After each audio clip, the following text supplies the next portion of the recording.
Good morning, all. Gladys Gomez, District 9. Good morning, everybody. Luis Camilo, District 6. Good morning. Morning. Morning. What are you seeing my screen? Yes. Is you see minions? Yes. Yes. Yes. Okie dokie, thank you. We're going to start in a minute. Good morning, everyone. Thank you for being punctual or early.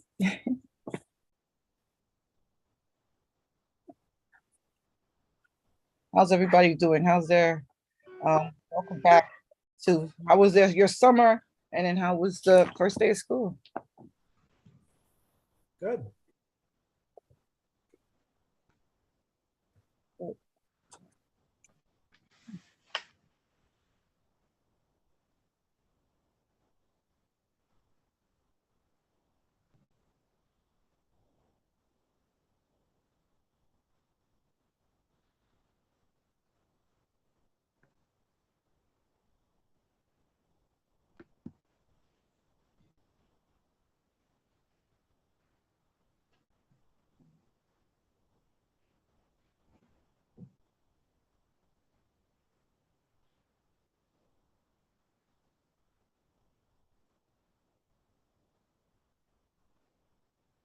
All right.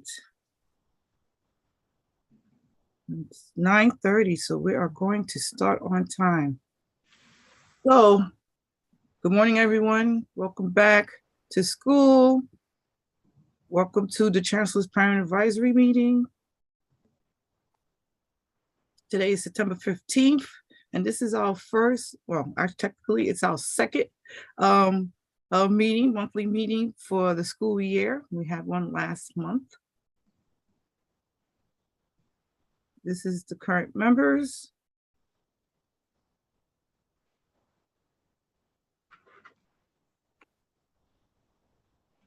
And on the screen, you'll see the Cpac procedures and standing rules. Everyone received it when they received the docs and the bylaws. So we're not going to read it, so because we have. You're muted, Shirley. Somebody muted me. I don't know how, but okay. The DC Blackburn is going to start early. He has to leave the platform by 10. So we're just going to go through roll call, a few announcements, and then we'll give him the floor, and then we'll go back to our reports.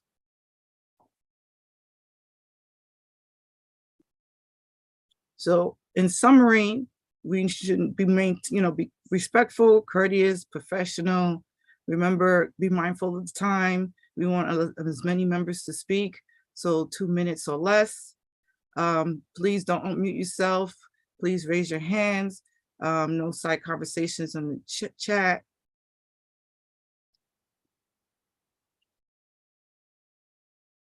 And this is the meeting agenda. We're going to have roll call. We're going to do Cpac business and updates.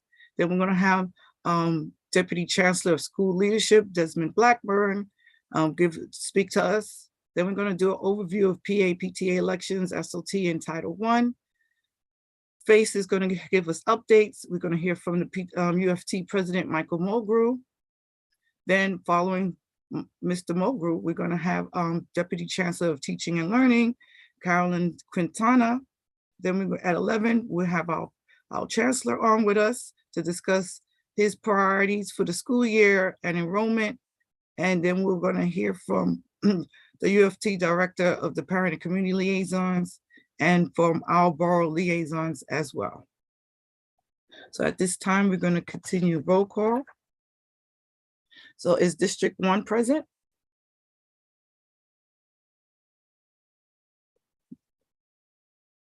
District 2? Present. Good morning, Leonard. District 3? Jimmy's present. District 4? Present, Rashida Brown Harris. Good morning. District 5? Here, Aisha Urban. Good morning, Aisha. District 6? Present, Luis Camilo. Good morning, Luis. District 7? District 7. Okay. District 8. District 8. District 9. Good morning, Gladys Gomez for District 9. Good morning, Gladys. District 10. Good morning, everyone. Maria Villalobos, District 10. Good morning, Maria. District 11. District 11. District 12. District 12. District 13. District 13. District 14. District 14. District 15. District 15. District 16. District 16. District 17.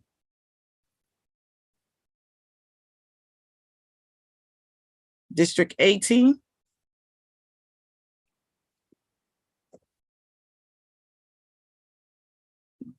District 19. District 20. Good morning, Tamara Stern for District 20 is here.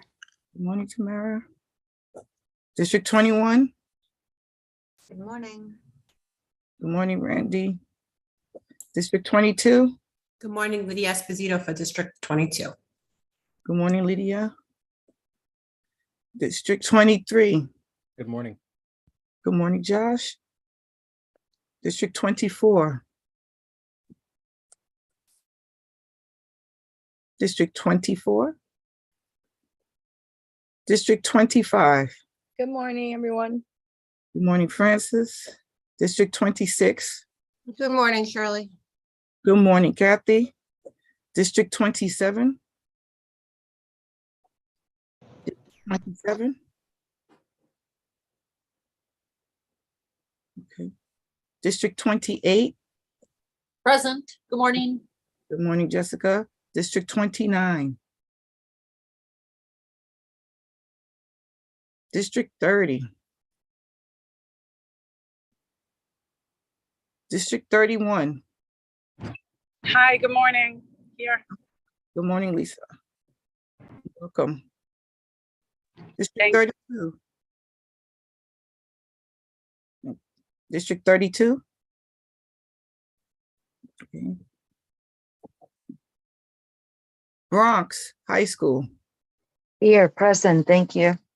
Good morning, Lourdes. Good morning, everyone. Good morning, Shirley. Good, Brooklyn High Schools. Brooklyn High Schools. I'm not losing my voice already. Good morning. Good morning. Present. Good morning, Celia. Manhattan High Schools. I don't think they have a rep yet. Okay, Queens High Schools, I'm present. Staten Island High Schools. Good morning. Staten Good Island High School's Melissa Garcia. Good morning, Melissa. Welcome. Thank you. I think I just saw 17 come in. District 17. Good morning, yes, District 17. Good morning, Veronica. So after while Desmond Blackburn is giving his presentation, we will I will put or someone will put the links in the chat, but we're going to do our documents first. Here goes our minutes for August 11. I'll just take a minute to review. The documents were sent ahead of time.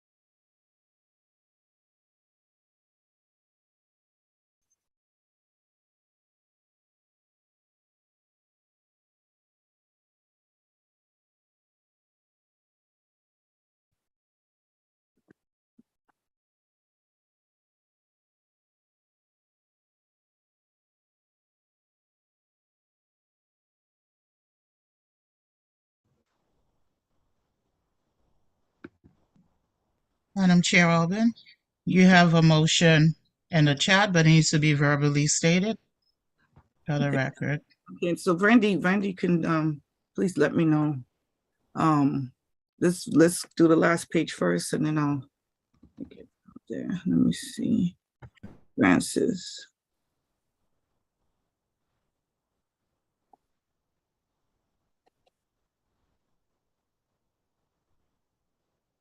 Okay, so at this time, Francis, would you like to make the motion to adopt the minutes? Yes, please. D25, motion to approve. Thank you. D3 seconds it. All right, Jimmy, thank you.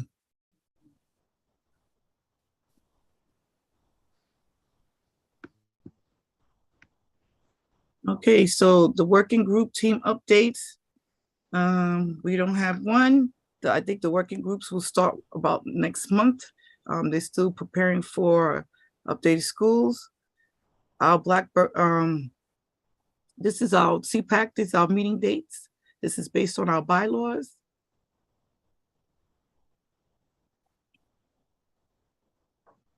So I'm going to stop sharing at this time, and I will continue after Deputy Chancellor's Blackburn speak to us today.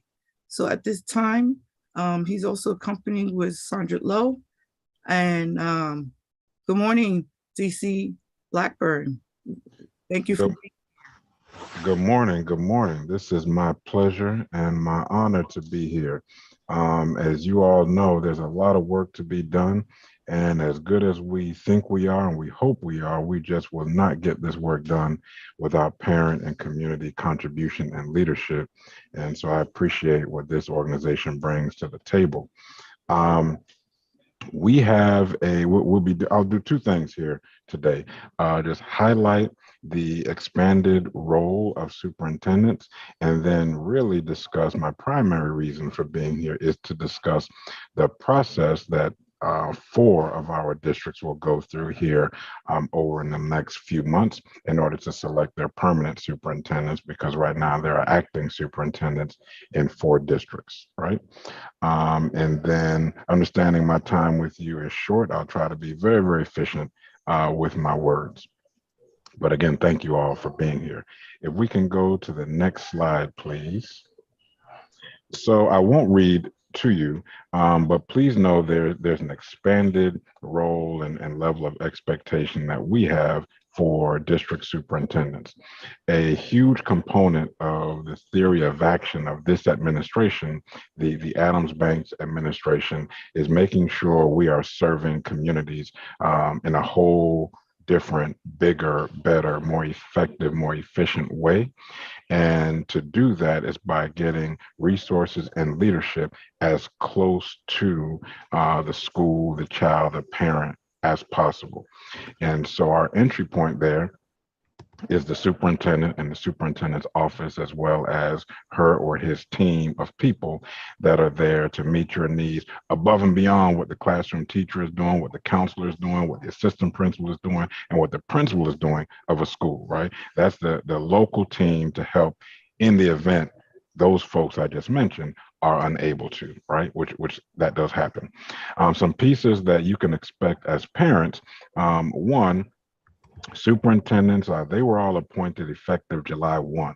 So over the last couple of months, they have been and will continue to be engaging you all in listening and learning towards large groups, small groups, individual people, parents, community leaders, elected officials, business owners, you name it, in order to understand the needs of the community, the opportunities of the community, and the strengths certainly of the community.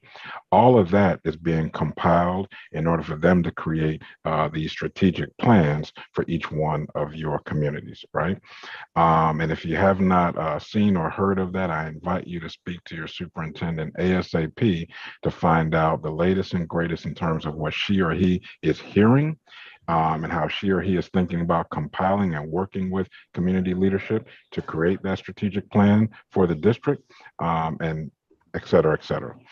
And also, I mentioned that, again, the bulk of what this system means to you happens every day in a classroom, right? You know, I'm a fellow parent as well. What's supposed to happen for me, my community, my child happens in the classroom. There are support systems in schools. There are counselors, there are family liaisons, there are assistant principals, there are principals, all of them creating this local ecosystem, if you will, that is to meet the needs of every child. Every once in a while, challenges become more systemic. They're wider than a particular school, and or every once in a while, there's a challenge that we tried to get resolved within the classroom, within the school, and we just were unable to. When that happens, not when, not if, but when that happens, please take advantage of these expanded, more resource teams at the superintendent level in order to escalate those issues and have the superintendent and her or his team meet your needs. Next slide, please. So I mentioned superintendent searches happening for 4 districts. We currently have 4 districts with acting superintendents.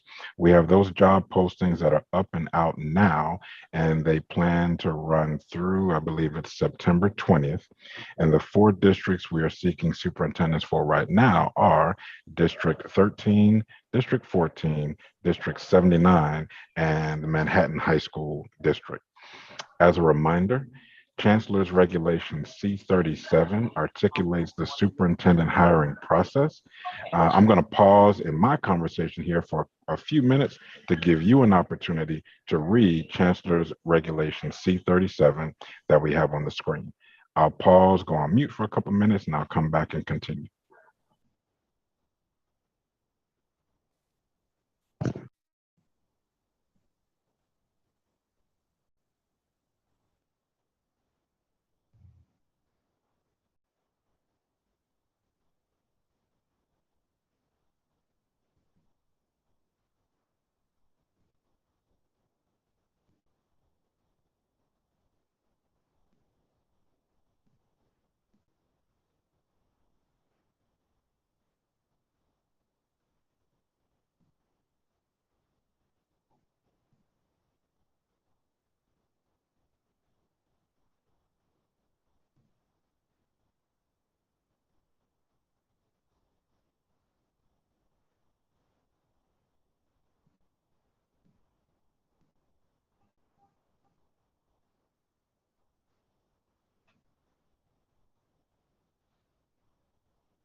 I'll jump in here. Hopefully you had a chance to read Chancellor's Regulation C37. As outlined in that regulation, the first step in the superintendent search process is that candidates submit applications, including an essay and letters of reference. I serve, it's mentioned in the regulation, the chancellor's designee. I serve as the chancellor's designee. I'm the deputy chancellor for school leadership. So I serve in that capacity when it comes to this regulation. So I, along with senior leaders on my team, will interview the qualified candidates that submit applications for these 4 districts that I mentioned. We will be determining a minimum of 3 final candidates for each district per this regulation. This will be inclusive of the current acting superintendent should her or him decide to apply. So again, that's districts 13, 14, 79, Manhattan High School. Right now, you all have acting superintendents. Should those individuals decide to apply during this round, they will automatically come to you for the town hall and be included in the C37. They will be one of the minimum of 3 candidates. We'll follow the similar community engagement process as in the spring semester with the other 41 superintendents that we placed. So these final candidates will be presented as CEC-led town halls and the C37 consultation. Based on the feedback from the consultation, as the chancellor's designee, I will work with the chancellor in order to finalize his appointments for superintendents in those 4 districts that I just named. Next slide, please.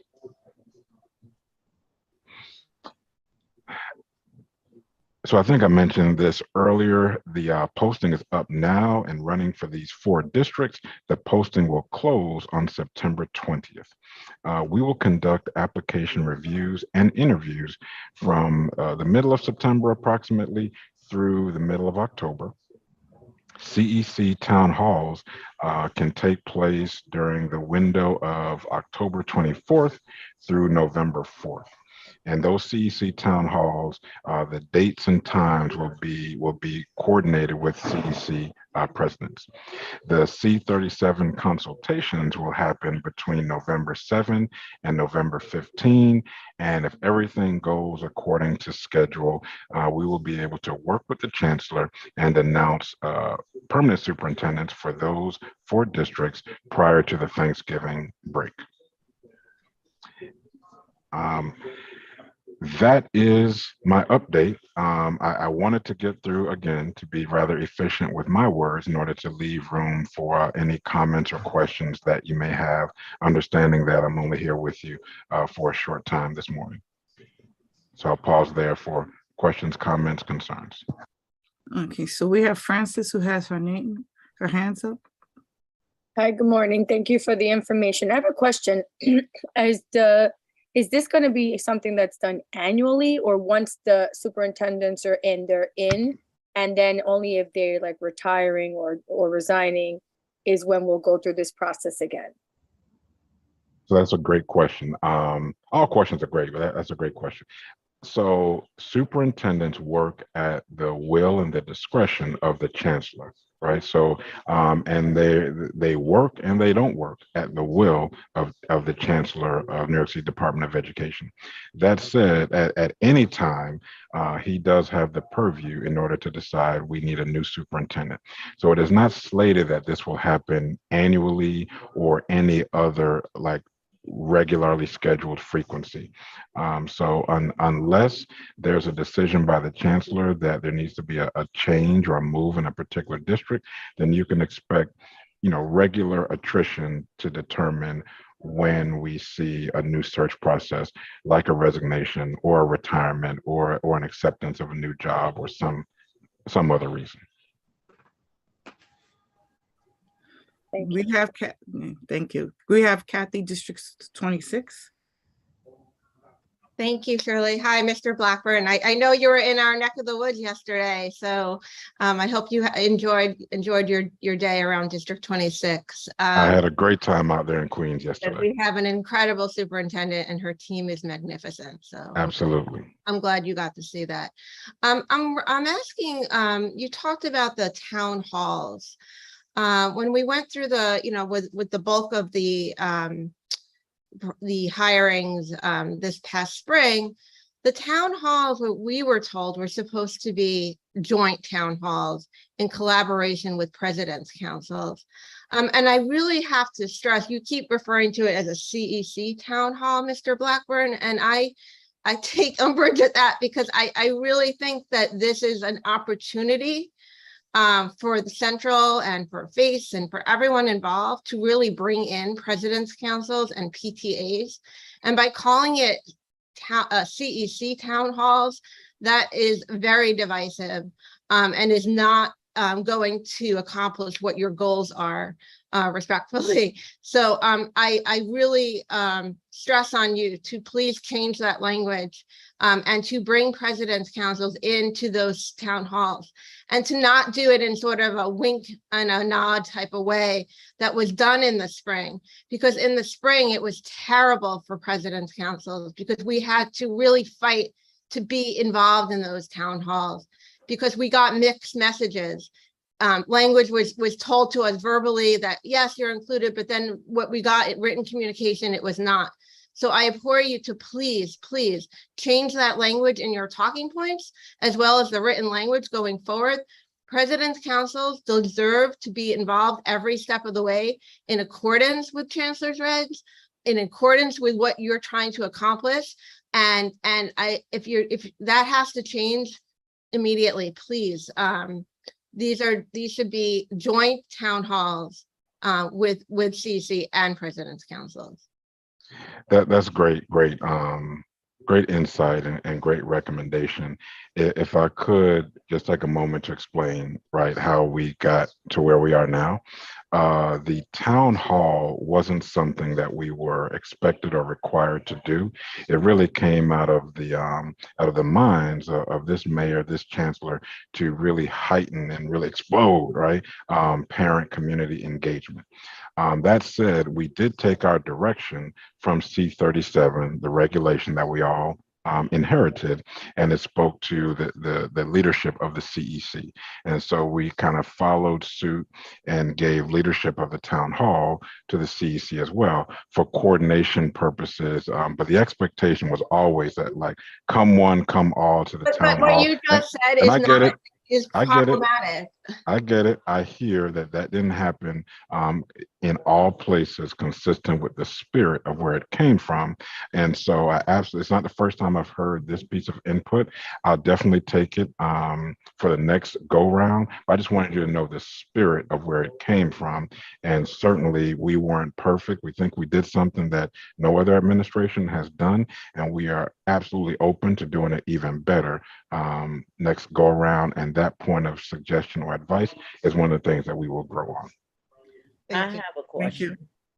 I have a question. This is Jimmy Brown. Give me a second. Give me a second. Let me make sure there's some people's names aren't up first. Okay. Jimmy. Because DOE is now pushing so much for schools to have PACs that are school-wide Title I, as well after getting them PACs to have district PACs so that they can have a voice. And just as 26 is saying, president councils were really not involved, and neither was the DPAC. Because if we have to be involved from every step of the way, then they should be included. And it's terrible when you have a district that have half of their schools can be Title I, and then they're not involved. We need to look out for them too. If you're saying you want parents' involvement, because every person, each group come from a different angle in which they're helping the parents, and we all need to be involved with that. So Title I needs to be included in that as well. I hear you, and I feel you. There's no other questions. Randy, did you receive questions from Charlene?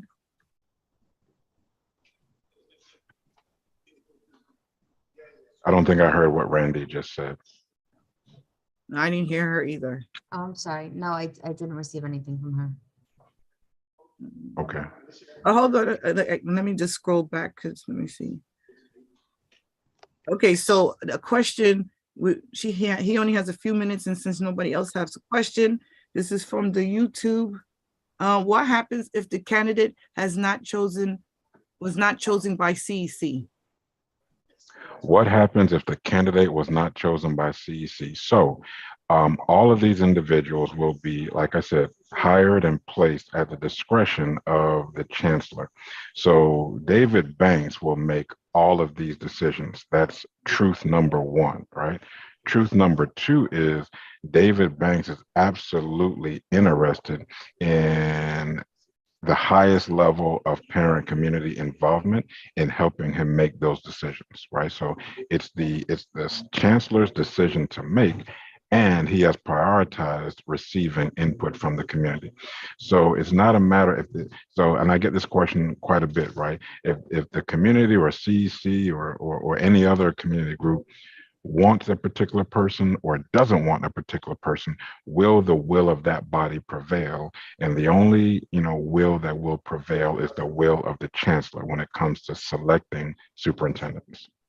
Okay, and if you don't mind, I'm going to clarify the stakeholders who participate on the C37 has input. It's not just the CC representative on the C37. That is absolutely correct. The entire body of the C37 has input, and all persons taking part in the town hall, they have input as well. And we receive calls and text messages and emails. I mean, like, we don't turn away any community involvement or input when it comes to selecting superintendents, and the chancellor will make the final decision. All right, so thank you. I know you have a tight schedule. So any further questions, please put it in the chat. We'll forward to your office or Sergeant Lowe. I'm not sure if she's staying on for the entire meeting, but if we get back to it, I see Ben had his hand, but we're gonna keep being on time. So thank you so much for taking the time out for us and being CPAC. My pleasure. Yes, Sandra Lowe and I, we have another meeting to go to. I was in D26 yesterday. I'll see you all in District 22 today, and I'll see District 3 on Friday, and I'll see some more districts next week. But thank you for the opportunity, and I appreciate your leadership. Have a great day. Thank you, sir. Have a good one. Bye-bye. So we're gonna go right back to our CPAC business. As I was saying before, these are the dates based on our bylaws, and remember, is subject to change. So CPAC updates. So Randy and I met with the chancellor on Monday. Randy, would you like just briefly let members know how it went? Sure. So like Co-Chair Shelley Aubin said, we met with, we had a very productive meeting with Chancellor Banks, and we discussed future meetings outside of our monthly meetings and what that would entail for us to advise and give input on the decisions that are being made regarding our children's education. We also discussed the Chancellor's priorities for this year, which Chancellor Banks will speak about later on when he comes on the meeting. Thank you. Thank you. So we have promised, this board promised that we'll have all the committees up and running. So we have the remaining committees will have their first meeting by October 7th. Again, since we had Deputy Blackburn here, all the districts, the listening and turning tours with parent leaders and communities are happening throughout the districts. Their superintendents are having more than one. Community walk and talks are still happening as well. And this is a reminder. So since we are overloaded with emails, please check the website for news, info, events, and resources. Anything very pertinent or time sensitive, we will email it to you right away. So announcements on OML and SLTs. Randy, could you just touch on this a little bit real quick? What is happening with that? So as everyone knows, Governor Hochul did not extend the waiver for the open meeting law. So SLTs are subjected to that. They have to meet in person. We're waiting. We were told, I believe it's the first Deputy Chancellor's office that is supposed to send out guidance. CEC's already received that guidance. So in order to, you have to change your bylaws, and in order to do so, you have to come into the school in person. So we're waiting on further guidance to see what's supposed to take place and how it's supposed to work. I know CEC's had to write a resolution and procedures and change their bylaws. So we don't know with the open meeting law if the SLTs are going to have to follow the same procedures or if it's just a bylaws change. So as soon as we get further information, we will share with the rest of the council. Thank you, Randy. Next month is our Cpac Elections. It's October 13th, and our election team is Francis Gonzalez, Jessica Zillo, Lourdes Jabot, and Marie Plaisir. So we'll encourage everyone to run for positions, and please make sure that your election certification is sent to your FLC, who in turn will send it to FACE, and who in turn would let us know who our 2022-23 membership is. We touched on this already, the SLT, and remember, all visitors must be vaccinated to enter the school building. Elections vote. These are the officers that's up for election. Chair, co-chairs, first vice chair, second vice chair, recording secretary, treasurer, and corresponding secretary. So we just want to let you know, small class size bill was signed by Governor Hochul, I believe it was September 9th. This school year is going to be a planning stage, a planning year. before any implementation is going to start.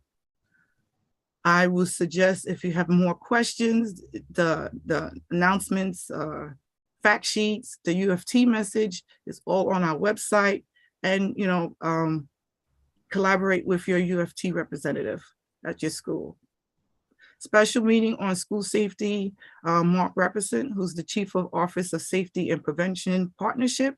Our special meeting is going to be September 27, 6 to 7 p.m. This is the only time he was available.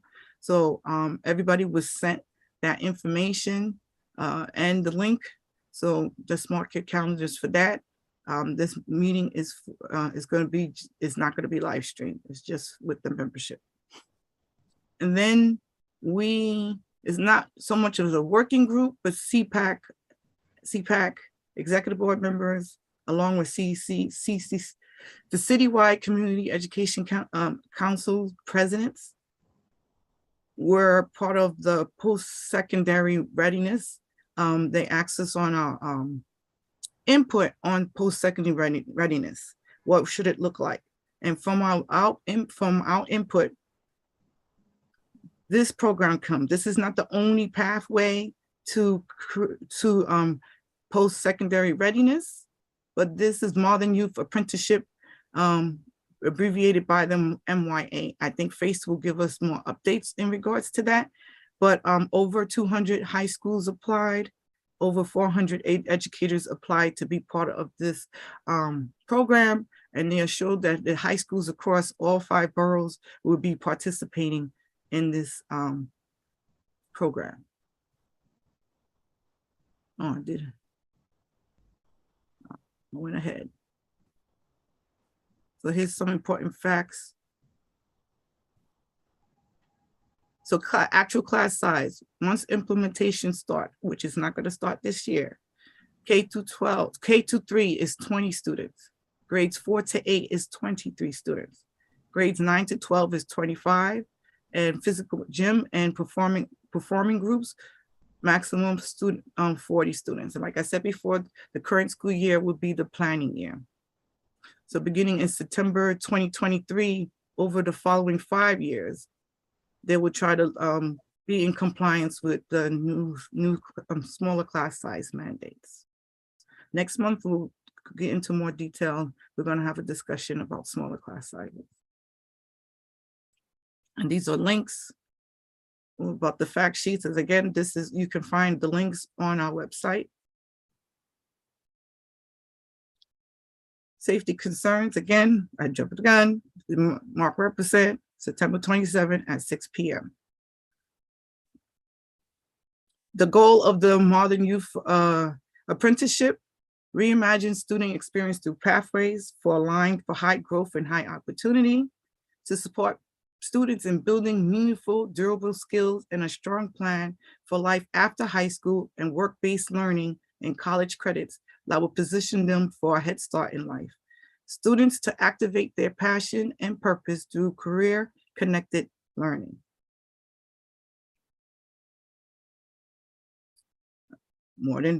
I said this before, 200 high schools applied, 400 educators participated in the info sessions, and schools were selected based on plan for equitable success, staffing and leadership, infrastructure, partnership and collaborative design, commitment to student success and data, economic need index. PA-PTA expedited elections versus PA-PTA regular elections, or usually the spring elections. Randy is going to further discuss this. And I give you the floor, Randy. Thank you, Shirley. So as a reminder, you can have elections either in person or virtually. You cannot have hybrid meetings, it's not permitted. So expedited elections versus PTA elections means for expedited elections, it means that there's no nominating committee. So this can occur during the fall because all elections in the fall are expedited. It sometimes can happen in the spring if you are unable to form a nominating committee, or throughout the year if any vacancy occurs. So for your elections, You would ask a parent who's not running for a position at the meeting to volunteer to be the election chair, and you ask another parent to be a note taker, and they would be running the PTA elections. And also for that, if you need support in running your own elections, you can contact your president's council. So at the election meeting, you introduce the parents and the parent volunteers, and you explain the election process. You would open the nominations from the floor, and once you received all your nominations, the slate would be closed, and then the voting process would begin, and then you just keep going on to fill all the positions that are in your bylaws.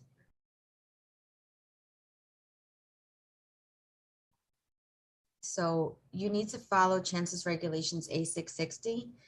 It says that the notice must be sent out 10 days prior to the election, and the principal or the parent coordinator or someone that they designate must distribute the notice on time to comply with the deadline. Also, in the notice that has to be sent out, it has to include the following information. It needs to have the date, time, and location of the election. It has to have the meeting format, whether it's in person or it's on a virtual remote platform, a list of all the executive board positions that need to be filled, a statement that the only qualification for the officers is that the candidate be a parent of a child in the school, the mechanism for which parents can become candidates of the PAPTA office, and the date the nominations close. For expedited elections, a statement that all nominations will be taken from the floor at the election meeting. The candidates' names may be included if the nomination is already closed. The term limits that are included in your bylaws, and the date the notification was distributed, and the means of distribution. So if your elections were not complete because you did not have quorum at the meeting, you can reschedule another meeting, giving at least 5 days notice. Things to have prior to the election. So the unique verification code, I know that that was a big thing when we first went into COVID. That code is prepared by the school. So the principal would designate someone, usually it's the parent coordinator, and they send the code out to the parents. You could have, depending on what platform you use, I know a lot of people are using Zoom, so an anonymous poll can be created at the same time that the link is created. And you could also designate an alternative host. So this way, as a parent, you don't lose your vote. So after the poll is closed, the results go up. Someone can screenshot that and print it so it could be added to the election materials that are saved in an envelope, or you could also save it on a drive. In person, you would have either like an easel, a sheet of chart paper, something for everyone to see, and ballots. So you would have a clear container, an empty box, something to put the ballots in. The ballots never leave the room. You open the ballot, you call out the name, another parent tallies it, and it's on a board for everyone to see. Next slide, Shirley.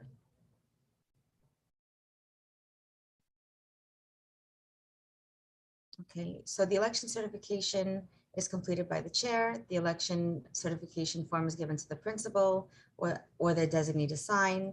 The original form is kept on file with the PTA. The principal receives a copy, and then the designee, usually the parent coordinator, would input the information into SPLCI, and then a copy is forwarded to the family leadership coordinator or the family support coordinator.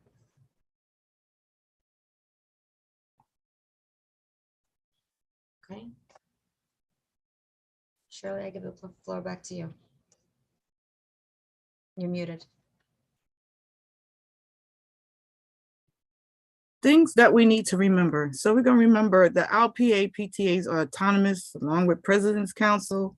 So the principal, the parent coordinators, family leadership coordinators are not part of the membership, and only parents who are members of that membership can preside over PAPTA meetings and elections. PAPTA meeting notice must be given at least 10 days in advance. As Randy stated, please give the school enough time to make sure they send it out at least 10 days notice. So give it to them 15 days ahead of time. So they have, by the Chancellor's regs, 24 hours to review the notice before sending it out.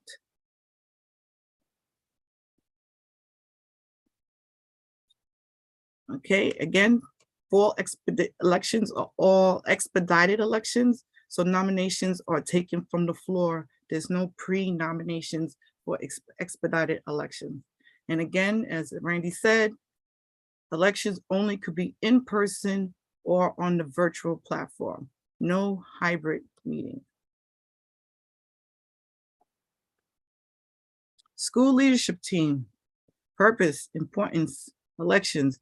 So the school leadership team the elections are normally handled in the spring along with PAPT elections, but you could take this time if there's a vacancy to do expedited elections along with the PAPT elections for vacancies and filling roles that were not filled. So they'll follow the same format as the PAPTA.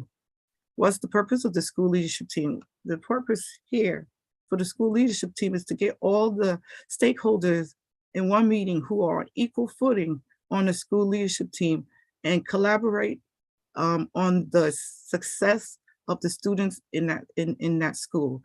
The school leadership team creates that climate or culture. They set the example, which usually will trickle down to the school community. And if you have a school leadership team that is successful and productive and collaborative, that school tends to be awesome and reflective throughout the school community.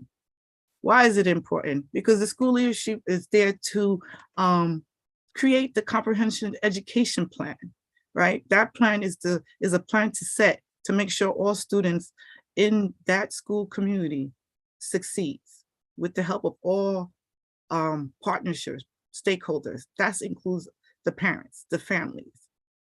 So it's important if you're elected to the school leadership team, and our membership or PAPT members of PTA, which is a core member in the school leadership team, it's very important that not only that you attend these meetings, but participate, represent the parent voice. Those parents are there who are elected for the school leadership team. Is your responsibility to represent your constituency. And by doing so, you are help creating the collaborative environment that is needed to make this school successful. This is also important to those Title I schools, because that CEP, the Title I, how Title I funds are spent is in line with the comprehensive education plan. They should be aligned. Most of the schools in our New York City school district are Title I schools, and most of them are school-wide Title I schools. So it's very important that the Title I PAC chair or the alternate is at those school leadership team meetings to give input on how the Title I funds should be spent. It's not just that 1% that's allocated for engagement for the families. It's also the 99% that the school has for Title I funds as well. You give input as well. And to talk more about Title I PACs or Title I's is Jimmy Brown from District 3. She's going to review Title I. Good morning, everyone. As we know, and it's been for the last year or so, they talked about all school-wide Title I's should have a PAC. And our PAC elections should have been completed by June 30th of this year. And if you haven't had your elections, if you need to have it as ASAP. PTA president conducts that Title I elections.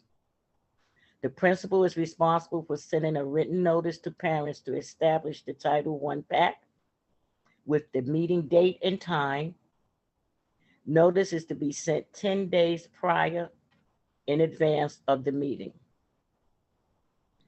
Principal hosts the meeting to establish that Title I PAC if one is not established.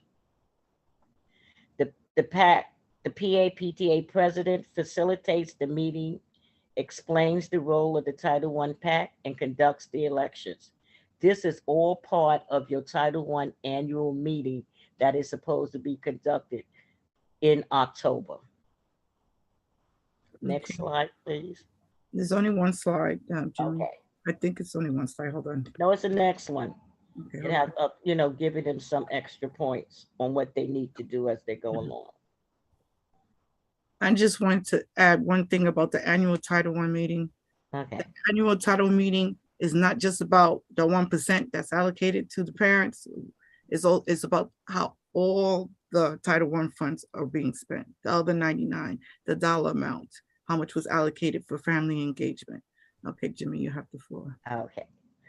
And the Title I meeting after, there, and the board, the chair and the alternate chairs elected, you begin to plan meetings for the Title I PAC board. You review that Title I PAC bylaws, which there is a school bylaws for PAC for the guidance, and you develop it so your school and what is required. And you develop a spending plan for that 1% joint with the parents. You don't do it alone. You come up with it, and then you, at a PAC meeting, you go over that spending plan so that everyone has that information. And you also review the parent, family, and engagement policy in school compact. And when you're reviewing that, it talks about what parents and the family and how they want to be engaged. And this is why it's important that you sit on the CEP, because on each goal, there should be something representing parent and family engagement. And also with the school compact, you want to make sure that the school is relating comprehensively to the parents. So we have a chance to review that. We also want to survey for their input on how best to spend that 1% allocated to us. And then your PAC chair should attend the district's DPAC. And the PAC chair shares information from the SLT and from the district DPAC to the parents when they come back, when they return to the school and have their meeting. And the PAC chair should also be sitting on the SLT for the information that they have. And if in your SLT, they have subcommittees, it's important that that PAC chair is there so they'll have information to relay on each one of them goals so they can bring back so the parents get all the information that they need. And we ensure that the parent engagement is in all parts of the CEP, as I mentioned before.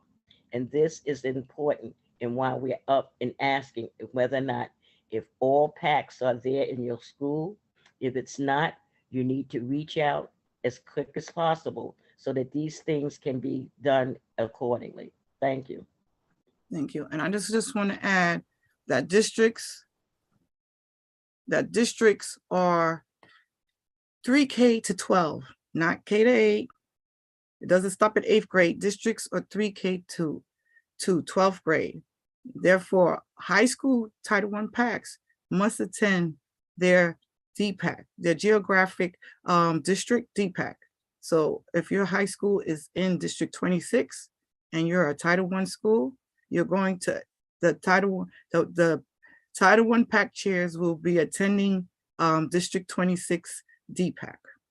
So just want to be clear. So high schools are also part of the district, and the DPACs again goes all the way through high school. So all Title I schools must attend the district's district parent advisory council. So our themes were about admissions and enrollment. I'm going to stop sharing at this time. I think there's questions in the chat. I'm going to let the first question, I'm going to ask the question in the chat first, and then I see there's hands raised. How can unvaccinated parents vote at an in-person meeting? Unvaccinated parents are also excluded from SLT. I'm going to let Randy take that because Randy will be fighting all the time about that. Okay, as far as, I'm sorry, I'm not on camera. As far as voting at in-person meetings, what in-person meetings are you speaking about? And as far as SLT, if your SLT decides to go hybrid, then unvaccinated parents, I believe, would be considered an extraordinary circumstance and would not have to attend in person. They would be able to attend from home virtually. So I don't know what the unvaccinated parents voting at in-person meetings, what in-person meetings? District 31, you want to talk about elections? Elections, I mean, we're encouraging everyone to do elections virtually so that they're not excluding parents. In person, I mean, if it's done, then obviously you would not be able to be there to vote because you cannot do an election hybrid. Yeah, and those meetings, the way they are conducted, whether they're in person or hybrid, it's membership decides, not the executive board. Is membership decides how those meetings should be, whether they're going to be in person, and we're in this case, we're talking about elections, whether it's going to be in person or virtual. District 17, you have your hands up. Yeah, good morning, everyone. I think Rondi answered part of it, but just to be sure. So I know you said the election cannot be in hybrid. What about our monthly meetings? Can that be hybrid or it must be by Zoom? Yeah, so November 18th, 2021, the chancellor's regs were revised, amended to include that PAPTAs and President's Council can choose how to meet in person. Prior to, you had to meet in person. With the change to the regs, which was approved by the PEP on November 18th, PAPTAs and President's Councils can choose whether to have in-person meetings, virtual meetings, or hybrid meetings. So again, that's determined by membership. We encourage that you put all formats in your bylaws. And because you want virtual this month doesn't mean next month can't be hybrid. Again, this is a discussion to have within your membership, but you're allowed to. Thank you. All right, Francis. Hey, Charlotte, I have a question. I know you mentioned that in expedited elections, nobody can pre-nominate themselves, but if the letter is giving parents a 10-day notice or even a 5-day notice, can they send in a pre-nomination if they know they're not going to be at the election? That's my first question. And then I have another question about the vaccination, if I can just. No, that's why elections are taken in June. That's where you have nominating committees, or all the fall expedited. The PAPTAs has the chance to do their elections in June. If they're, hopefully when we're going into the fall, you're filling out vacancies. That is not there, but if it's fall elections, the chancellor's regs state it has to be expedited. So there's no nominations prior to. Okay. The second one is, and this isn't interesting, and I don't know if you have the answer because this is all new, but I know that there's vaccination requirements in this for school. Is it just for school hours? Because I'm hearing that there's like after school programs or basketball games that parents are going to and they're not being checked vaccination status. So is it only during school hours that vaccination status? It says all visitors to the building, but you know what? We'll save that question for when FACE give their updates. But it's all visitors in minor at all times. Okay. Unless and again, it's going to go from, it may differ from school to school, but that is what it states, that visitors must be vaccinated, with the exception of the children, the students that are enrolled there. And employees. So save that question for when FACE comes on. Okay. All right. Lourdes?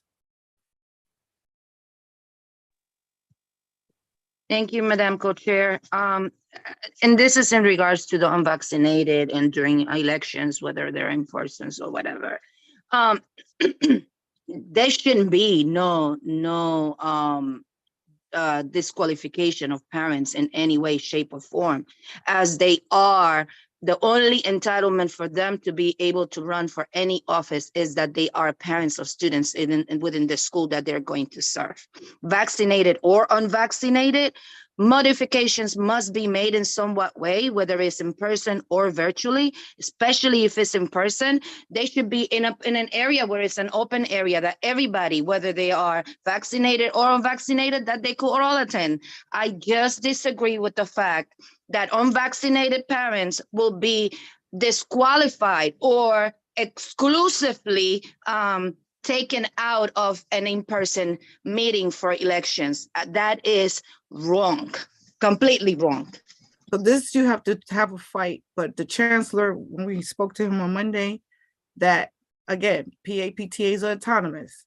So membership has to decide. If membership decides that it's in person, you cannot tell them that they can't have in-person meeting. That's why we're encouraging that to have it virtually, the elections, so no one gets disenfranchised. But again, the PAPTAs, they're autonomous. President's councils are autonomous. And right now, because of COVID, these are the rules, and this is the DOE says all visitors has to be vaccinated because their primary concern is to protect the students, right? The students can't be vaccinated. So to minimize unvaccinated individuals in the building, and that is why the rule is, and this is along with the CDC guidelines. And this is we can have a discussion further offline regarding that, because this is the reasoning. FACE can address that as well, because this is not our rule, you know that. So this is according to the CDC guidelines, and they say their first priority is protecting students. So this behooves take initiative for each PAPTAs, follow what membership decides, and they are autonomous. So we cannot force them to do if they decide they want to do in-person elections. I'm going to ask one more question. Randy, is President Mogu here? Because it's 10:30. I do not see him here yet. Okay, so I'm going to ask this question. Can you ask without, PAPTA have asked the correct protocols to address the issue. So if the principal tries to control the PAPTA and not follow the A660 or run the school leadership team instead of the chair. So I think we could have this discussion offline, but Randy, could you just briefly give an overall the steps to address that? I didn't hear the question. Okay, so basically, if the principal decides to try to control the PAPTA or run the SLT meeting, even though they have a chair, what steps can be done and not following the A660, the chancellor's regulation? So if there's a problem with the principal running the SLT and the chair's not saying anything, or the chair is a PTA president or a PTA member, then you could reach out to your DLT, and they're the ones that would be supporting you. As far as PTAs are autonomous, and there's no, the principal can help assist and guide if they're dealing with like letters going home and they're reviewing them for, accuracy, making sure things that are going out aren't like offensive. Those are things that the principal is involved in. But other than that, you reach out to your president's council, your FLC for support, and they can give you, more guidance. It is the principal's school, so you want to be respectful of their building, but PTAs and PAs are autonomous. So there's a give and take. Thank you, Randy. So there's more questions in the chat. Well, I know DC Quinton is here, so we'll let her go, and then when Mogu comes, he'll speak. So good morning, Deputy Chancellor Quintana. She is our Deputy Chancellor of Teaching and Learning. Thank you for being with us to this morning. You have the floor. Thank you. I appreciate it. I'm really happy to be here this morning. I know I've actually met with several of the folks on this call already this week, so really happy to see you again. And for those I haven't been able to see this week, hello. I was just going to take a couple of minutes to walk through our goals and just tell you a little bit about what's happening in terms of teaching and learning.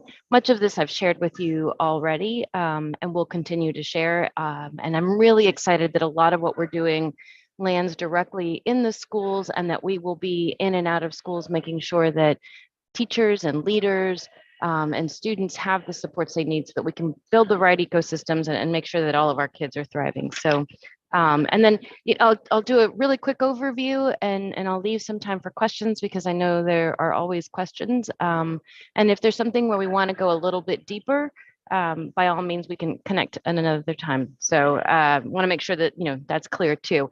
As far as questions, feel free to put them in the chat as well, because if I can't get to them today, then I'll make sure that we follow up. So thank you again. Really exciting to be here this evening.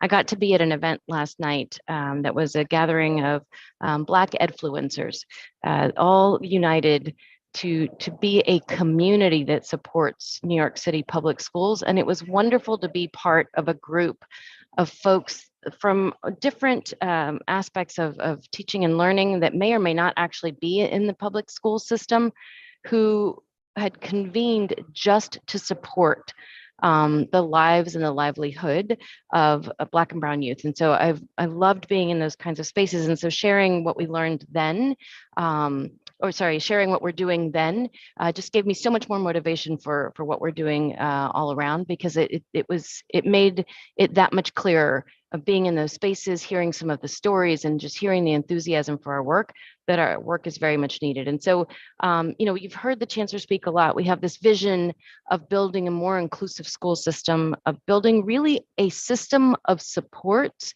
And for us, that looks like providing educators with productive instructional strategies, with a really strong curriculum, and making sure that they know how to put the right tasks in front of kids so that students feel like the work in their classrooms is meaningful, it's relevant to the rest of their lives, but mostly that they can access it because they have teachers who have strong practices and have given them really explicit criteria that they can try to meet. And so we want to make sure that we're building up what we are referring to as core instruction. So part of what we're doing is really returning to the basics.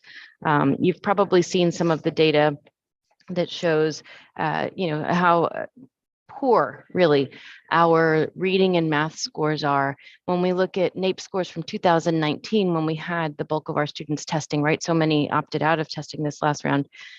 Our Black and Brown fourth graders, 82% of them scored below proficiency. That's a really big number. 82% of Black and Brown students scored below proficiency. So we want to be really mindful of that. And when kids were reading, those kids who were at poverty level, only 11% of them scored at proficiency. When they were at or above the poverty line, that only went up to 23%. So no matter whatever it is that we've been doing, as a system, we are not doing right by students. And that's a national issue, right? NAEP are national scores.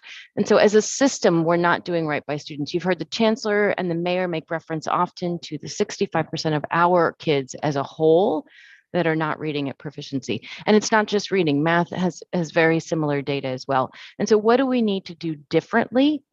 And where are there places where things are already working? You've heard the Chancellor talk a lot about scaling and sustaining what works. And so you've probably been in and out of schools that have some really great practices.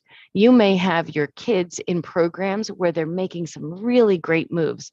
You may know teachers that are already really reaching kids. And so I want to hear from you. By all means, please send me those names, send me those locations. We want to visit those places and learn from them and include them in our initiatives that are about sharing those great practices. So strengthening our core instruction is that first goal. In that same goal of making sure that we are committed to the growth and development of everyone. My organization really works with the grown-ups. And so a lot of what we need to do is make sure that our educators are developed. And so that's another one of our goals, is really focusing on the development of our educators. And that means our superintendents, our principals, and our teachers, as well as all of our service providers and the other folks who are in the schools supporting our kids. We want to make sure that they have the information, the right mindset, and the tools in front of them, along with the right strategies to be able to meet the needs of all of our kids. And that may mean that we have to teach folks how to really read data and make shifts based on that data. It may mean that we're teaching them about the new curriculum that we're asking them to use, or the old curriculum that they were using, helping them to make sure that they're using it better. A lot of that development looks like hands-on job embedded support. So like shoulder to shoulder work, people coming into the schools to support folks in their environment. A lot of it looks like collaborating with our labor union, with our labor partners rather, who are doing a fantastic job of running workshops and convening groups of teachers to share their practices. And so really making sure that we're all on the same page and working alongside one another. Because we have a big challenge in terms of making sure that our kids are making progress. And that means students that are struggling as much as those students who may be moving through things much more quickly. What are the opportunities for enrichment? How are we pushing their thinking? And how are we preparing all of our kids for the world beyond high school?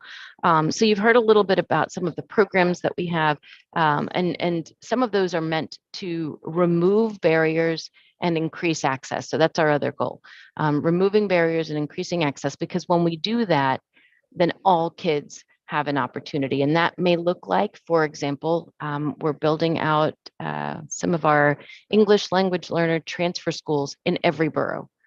Currently, they're only in 2 boroughs, and that means that kids didn't have access in their own communities. And that's another really big piece that the chancellor's always talking about, right? He's here to do work for the community, and that means he wants to make sure that we're putting those resources in the hands of the community so that kids don't have to travel 2 hours to get to where they need to go. That's a conversation we actually had on a call just a couple of nights ago with folks from the CCSE and the CCD 75. How do we make sure that our children have access to what they need in their communities? And so we're starting with some of those pieces. We're building out 3 dyslexia landmark programs this year, one in Brooklyn, one in Harlem, one in the Bronx, and we'll make sure that every borough has at least one by next year as well. We're also expanding our bilingual ed programs, and we're expanding those programs. You know, you hear the chancellor talk about scaling and sustaining what works, and I mentioned that's what I started with here too, right? If we have these pockets of greatness and we have these great programs that may cost us less and have much better data, why not scale those out, right? Why not expand those? And so our programs that have proven to be successful, like ASD Nest, Horizon, and we're researching other programs that are grounded in real evidence, and working not just through New York, but looking at what are models outside of New York that may be working. Right now, we happen to be the district with those models. We've actually received national recognition for one of our programs, a sensory exploratory gym for students who are on the spectrum, and we'll be presenting in October.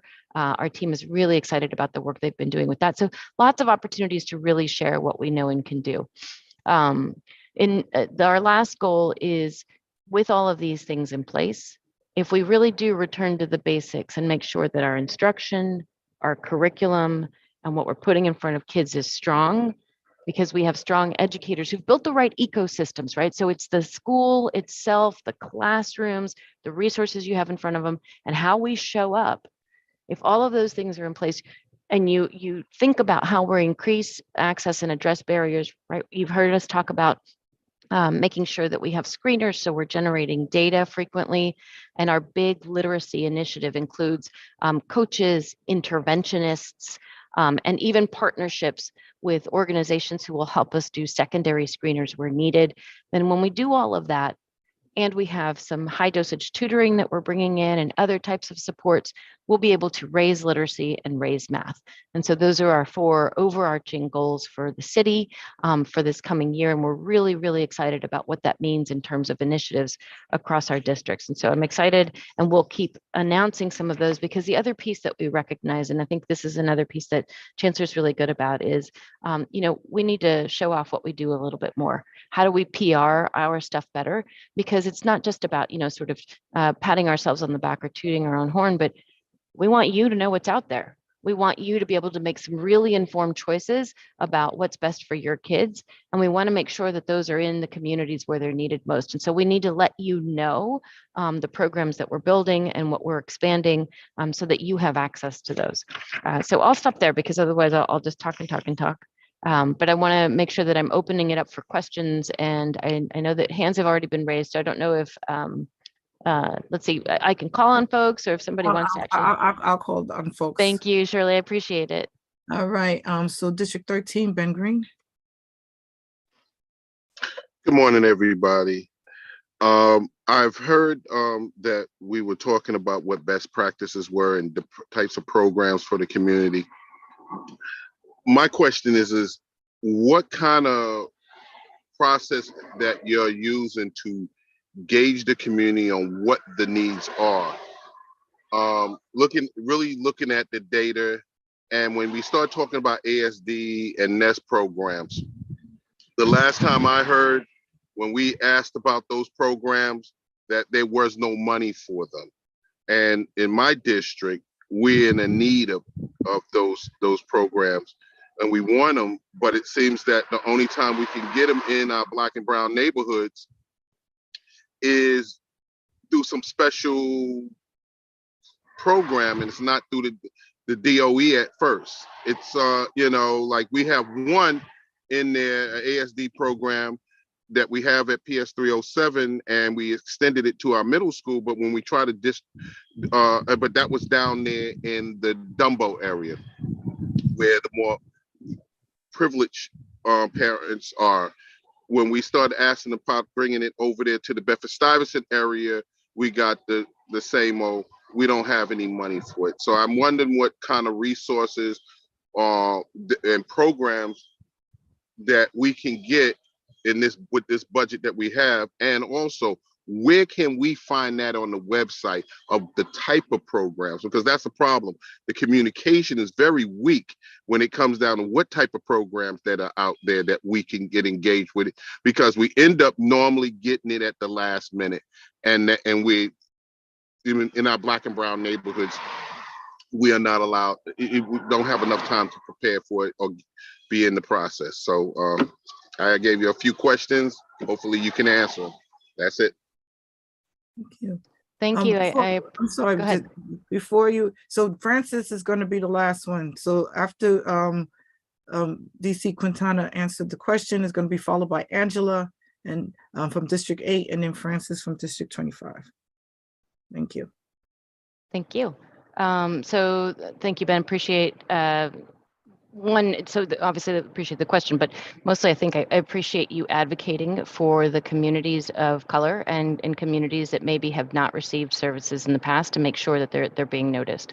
I think that's incredibly important, right? In particular, because what we want to make sure that we're doing is reaching those communities that, and that's part of what we started with, right? Was reaching the communities that maybe have not had access to the programs, right? Right now, there is a lot of having to bus kids across the city to make sure those pieces are in place. So we're opening 15 new ASD programs in this school year.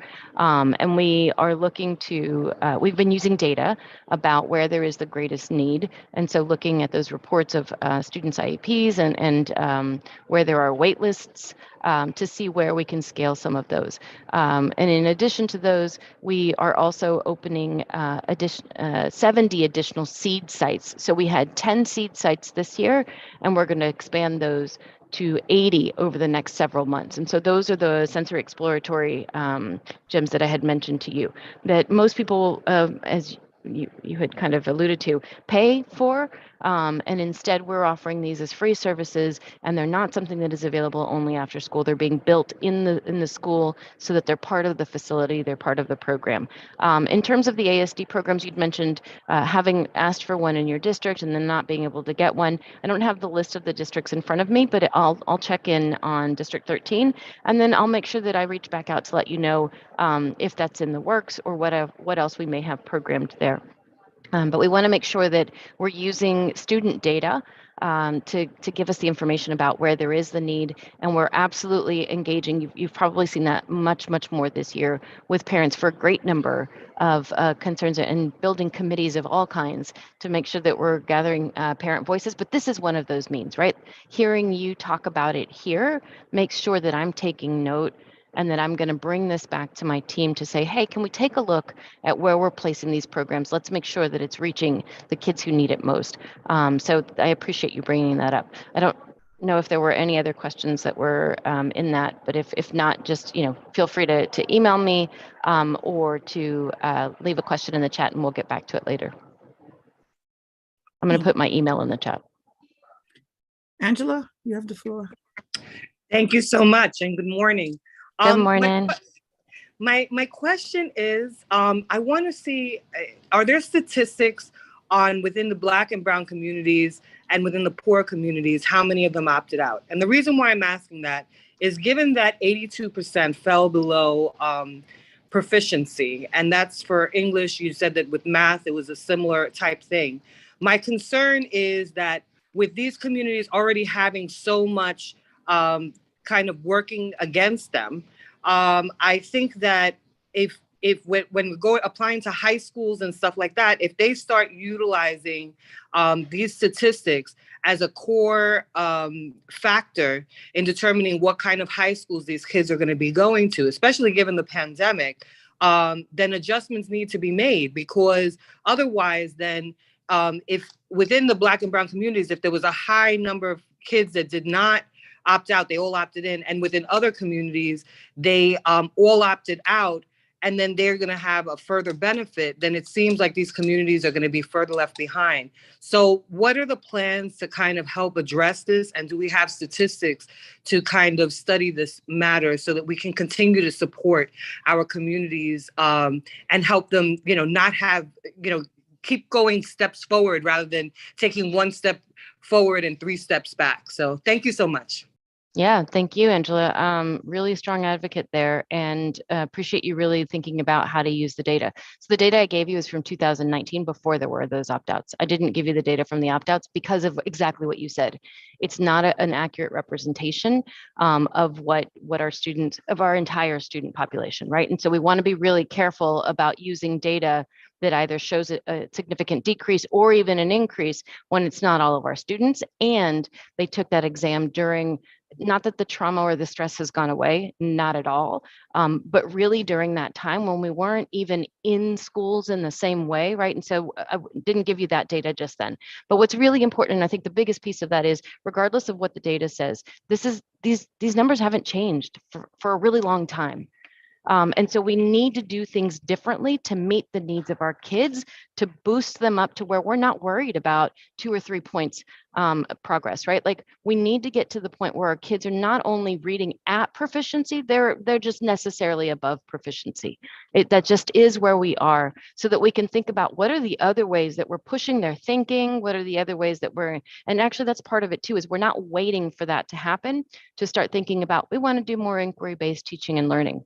We want folks to move into the direction of competency-based assessments, so that they're really thinking about, I'm paying attention to a kid's progress.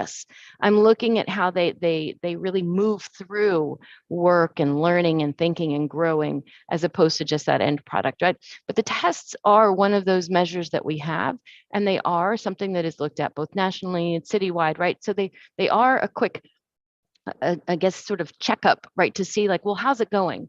And our students do struggle on them. So how do we help them make sure that they have the confidence and the skills to be able to not just master those exams, but to master really thoughtful and thought-provoking assessments that are in front of them? And part of that is, we need to train our teachers differently. We need to make sure we have the right curriculum in front of them. They need to be able to read. They really need to be strong readers, not just have tricks. Our kids are so incredibly clever. They have all kinds of tricks. They have figured it out. They're so good at just getting through things. And then at some point, that just leads to frustration. It really does. And you see kids who are exhausted by midday because their brains have just done everything possible, and then they kind of give up. I don't know that, I can blame them, right? Like, that's emotionally and just intellectually exhausting for a child. And so how do we help them instead to make sure that they genuinely know, so they can move through the day and be stronger in that way? So thank you for bringing up that data. Also, just really important, never to look at one data point alone. We can't do that. That's not fair to our kids. It doesn't tell the whole story. And the big piece that I'm making sure that we're thinking about here is, it's not the kids.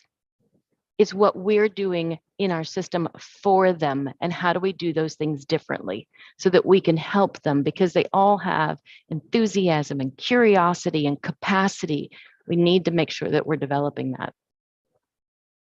Thank you. So the last question will be Francis from District 25. Hi, good morning. I just see that it seems that this information has been like this for several years. My question is, I think it first starts in the classroom where teachers need to identify these students who are falling, since they know them best, since they spend the most time with them, give that communication back to their schools, and come up with a real support for this student. First, a conversation of what may be happening that's preventing the student from learning. Maybe it's the work, maybe they don't ask enough questions, they don't ask for help. But if we as the teachers can identify this child needs help, it is our responsibility to make sure they get that support, and make sure that the school is following up and making sure that that child is learning, and not that they're passing on every year. And by the time they graduate, they don't really know much and they don't feel productive in our society. I think it's very important that we start implementing these supports and making sure that they're being followed up on, and making sure that they're in place. Yep, you're absolutely right. Let me see if I can share screen. Hold on a second. All right. 1 minute left. I gotcha. We're working on it. Okay. So didn't go through an entire slide deck with you, but this one I think is a little bit important, just because you're absolutely right. So thank you for bringing that up. And that's part of it, right? Is our first goal is to boost the core curriculum. And for us, we always think of the core curriculum in this little triangle with everything that happens for the student sort of being the center of it, right? It's the pedagogy. So what the teacher does in terms of their actions, it's the curriculum, making sure they have the right curriculum in place. And for us, that needs to be grounded in evidence and in research. And then the task you put in front of kids, right? And so really what we're asking them to do, does it have meaning, right? Is it going to challenge their thinking? Does it have enough scaffolds or supports in place so that they can actually access it? Is it fun, right? Like all of these other things that we want them to do. And just really thinking about what you're asking them to do. So for the literacy piece though, all of this is about the classroom. How do we make sure that we know what kids need in the first place? So it starts with making sure there's a good phonics-based curriculum in grades K through 2 that is coupled with a comprehensive literacy curriculum. So we've given principals options, and in K through 2, they have to select from those options, because that's where we start, right? In 3 through 5, for both math and for literacy, they have core curricular options that they have, and then they have others that they may want that we can approve. So we haven't mandated in 3 through 5, but we absolutely have in K through 2. The next piece, though, is super important. We're going to train teachers. We're training a ton of teachers. We've already trained thousands of teachers on these literacy strategies. We've trained all of our teachers on what is dyslexia. We're going to continue to train teachers so that they really know how to teach students the foundational skills, even in those upper grades, to identify like, I think there may be a challenge here.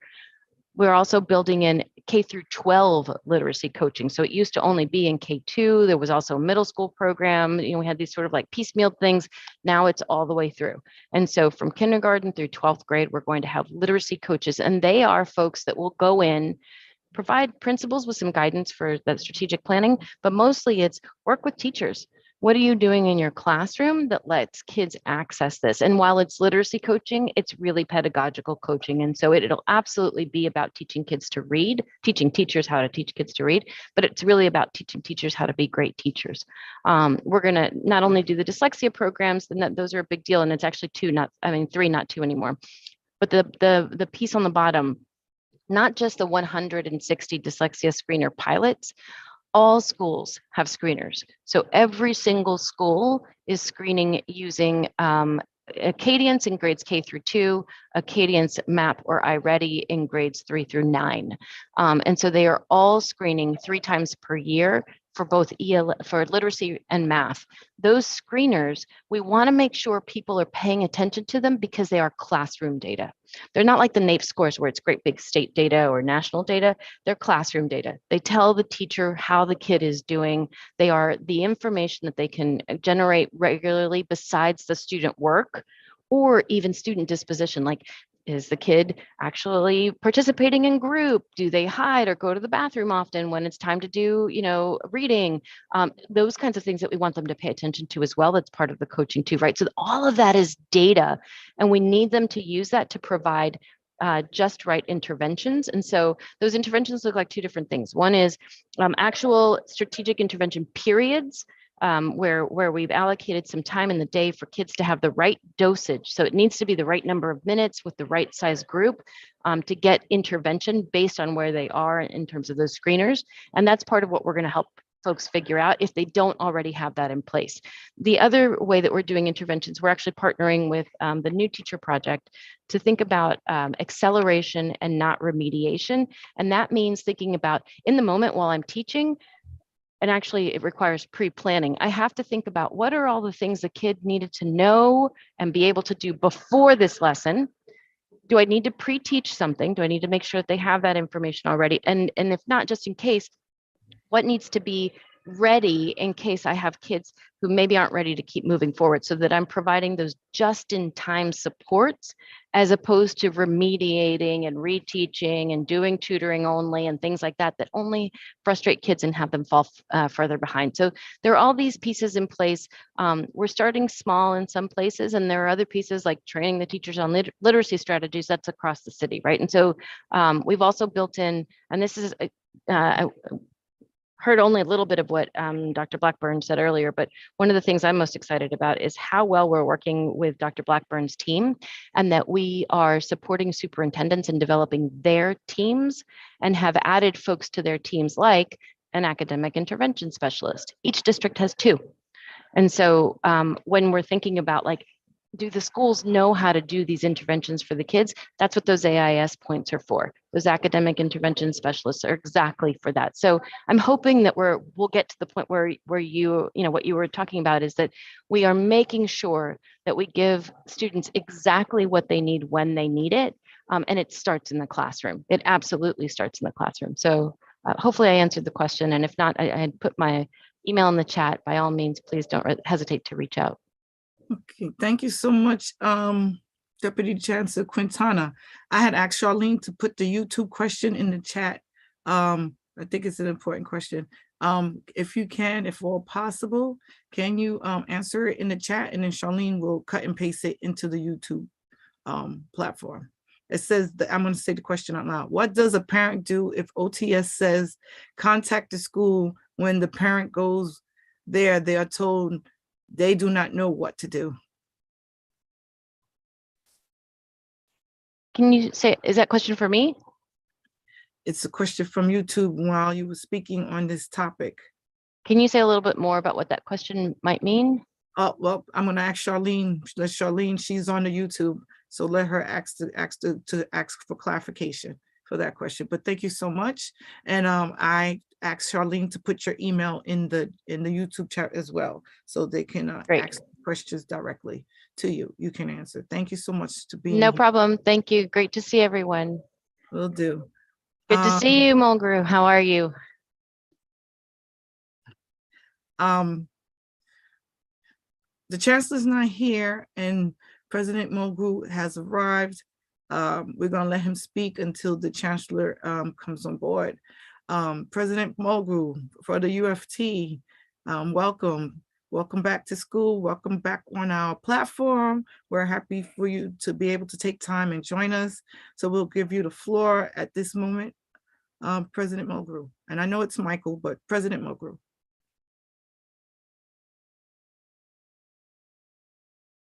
Is he still on? Did he bounce off? President Mulgrew, you're muted.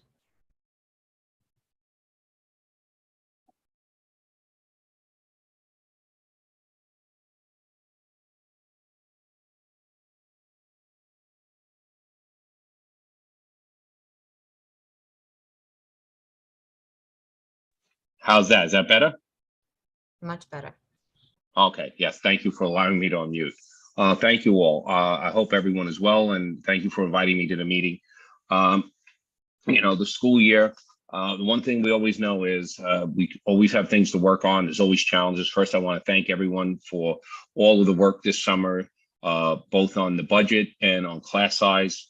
And I'm thankful that we were able to get the class size piece done, which will mean at this time next year that 20%, at least 20% of our children will be in the designated class sizes that now are the law of New York State, that New York City has to reduce its class sizes. On the budget, we're still struggling over this, and you can talk to the chancellor about it. To us, it's really more about what is the 3-year plan we have to deal with in terms of getting our students to the place where we all want them to be. Moving past, whatever this new normal is, in terms of the pandemic, we have to recognize that our students have lived through this as well as us as adults. But as students, could you even imagine this is what you dealt with when you were developing as a young child? And thankfully, the schools, as always, have figured out how to get their things done. The chancellor and the mayor have continued to say that they want to make the Department of Ed actually work and support the school system. And that's going to take a lot of work because we've heard that from a lot of mayors and chancellors, and they have not been able to get that done. But we are fully on board and trying to make that happen for everyone. In terms of the class size itself, because I've heard from quite a few of the parents, and I keep reaching back out, but I just want to be clear on the facts. That law is now in effect. That starts now. We have to start looking at it. It's based always the first children to get this, the effects of the law, to get this benefit will be our neediest students. The law is clear that it cascades from our neediest students to our least neediest students. So those are the students who will first receive this benefit. We are not displacing any students. It's another big one I keep getting. This law is clear. This is not about displacing students. This is about creating more space or more seats. And that's really up to the Department of Ed to figure those things out with us and the administrators union. And that's what we're here to do. And remember, for years, so many of us have been in fights in different areas of the city that, these schools have been overcrowded for 15, 20 years. Can we get a new school? What this law says is once you have that condition, you have to plan on creating those new seats, whether it be an annex, another school, or whatever it is, but it has to start creating new seats. And that goes for whether it's an over-enrolled school, a gifted and talented program, a standalone program in an individual school. If more space is required because there is a need from the community, then that's what has to be put in place. And that means first submitting a plan to SED for approval and then implementing what has been approved. And that's a big deal, right? Because we're and that's not this mayor and chancellor. That's been historically that schools have only been cited where we really need them after parents and teachers and everyone basically raise a ruckus, where it should have been the data is there. This area of the city has many more students. The enrollment's going to continue to grow. So why aren't we at that moment planning to create seats? The school that has been looked at more than anyone else is Francis High School in Queens. They're finally getting their annex. But 20 years ago, they needed an annex. Well, now we don't have to do the political process. Once we see a place that's over-enrolled, then the city must act and put into a plan on how they're going to alleviate that in order to meet the class size. And that is something we should all be proud of that we were able to get done, because we've been fighting for this for 50 years. 50 years that fight has taken place. District 75 parents have reached out. I've already spoken to quite a few of them. If we have a lot of what we call sites, there might be one school, but 20 sites. Those sites are usually in another school. Those sites are not going to be closed. Again, the law is not about displacing. It's about those children are there. If we need space to meet class sizes and the other school that they're sharing in the building, then we have to figure that out. And it really puts the emphasis, and the thing I like most about this law is it emphasizes that it's the needs of the community that have to be met, not what makes it easier for the Department of Ed, what makes it easier for the city. It's the needs of the community that must be met. And that's why I really stood very strong for this law. And I know we thought last year we were going to do something through city council that was not able to get done, but what we now have is actually stronger than what we proposed last year. So again, I thank you all. The challenges as we face and I'm sorry, I'm sorry, Michael. The chancellor is here. He's really on a tight schedule. Can we just pause for a second and let him speak? He was scheduled to speak at 11. Do you mind, please? No, go right ahead. All right, and then you can continue right after him. Thank you. So Chancellor Banks, thank you for joining us this morning. I heard you had issues with the link, but you're here now, and we're waiting excitedly to hear what you have to say to us for the beginning of the school year. Chancellor Banks, you have the floor. And I hate to have my partner, Michael Mogul, on hold. So I will be very brief, just to say that we have gotten off to a good start to the school year. We've worked very closely with Michael and his members. We were very close with Mark Canizaro and his members. Did a lot of planning over the summer, and I think we've gotten off to a very good start to the year. And I think it's important to also know that we got off to we had a great summer. We got off to a really good start, and I know my team put a lot of time, effort, and energy in preparing for the summer. Close to 110,000 of our students who were engaged in Summer Rising, the largest that the city has ever had, and it was almost seamless. Kids had a great experience this year, kept them off the streets, kept them busy, really good stuff. Over 100,000 kids who also were part of the Summer Youth Employment Program. I think the mayor and various city agencies did everything that we possibly could do this summer. And it's important I'm noting the summer because the summer really was what allowed us to have a level of momentum as we leaned into starting this year. And so I feel really good about it.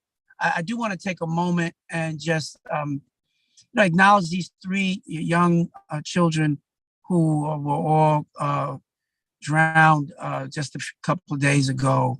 My heart really, really, really breaks for those kids, that family. These mental health issues and challenges that people are going through are real. And what happened to those children seems like an extreme consequence of when some of these mental health challenges are not checked. So just asking that we all pray for them. 3 lives that were snuffed out, that would have all been students in our schools, and they all would have had their own dreams and everything else. And so I really do feel those things deeply personally, and just wanted to acknowledge that. I've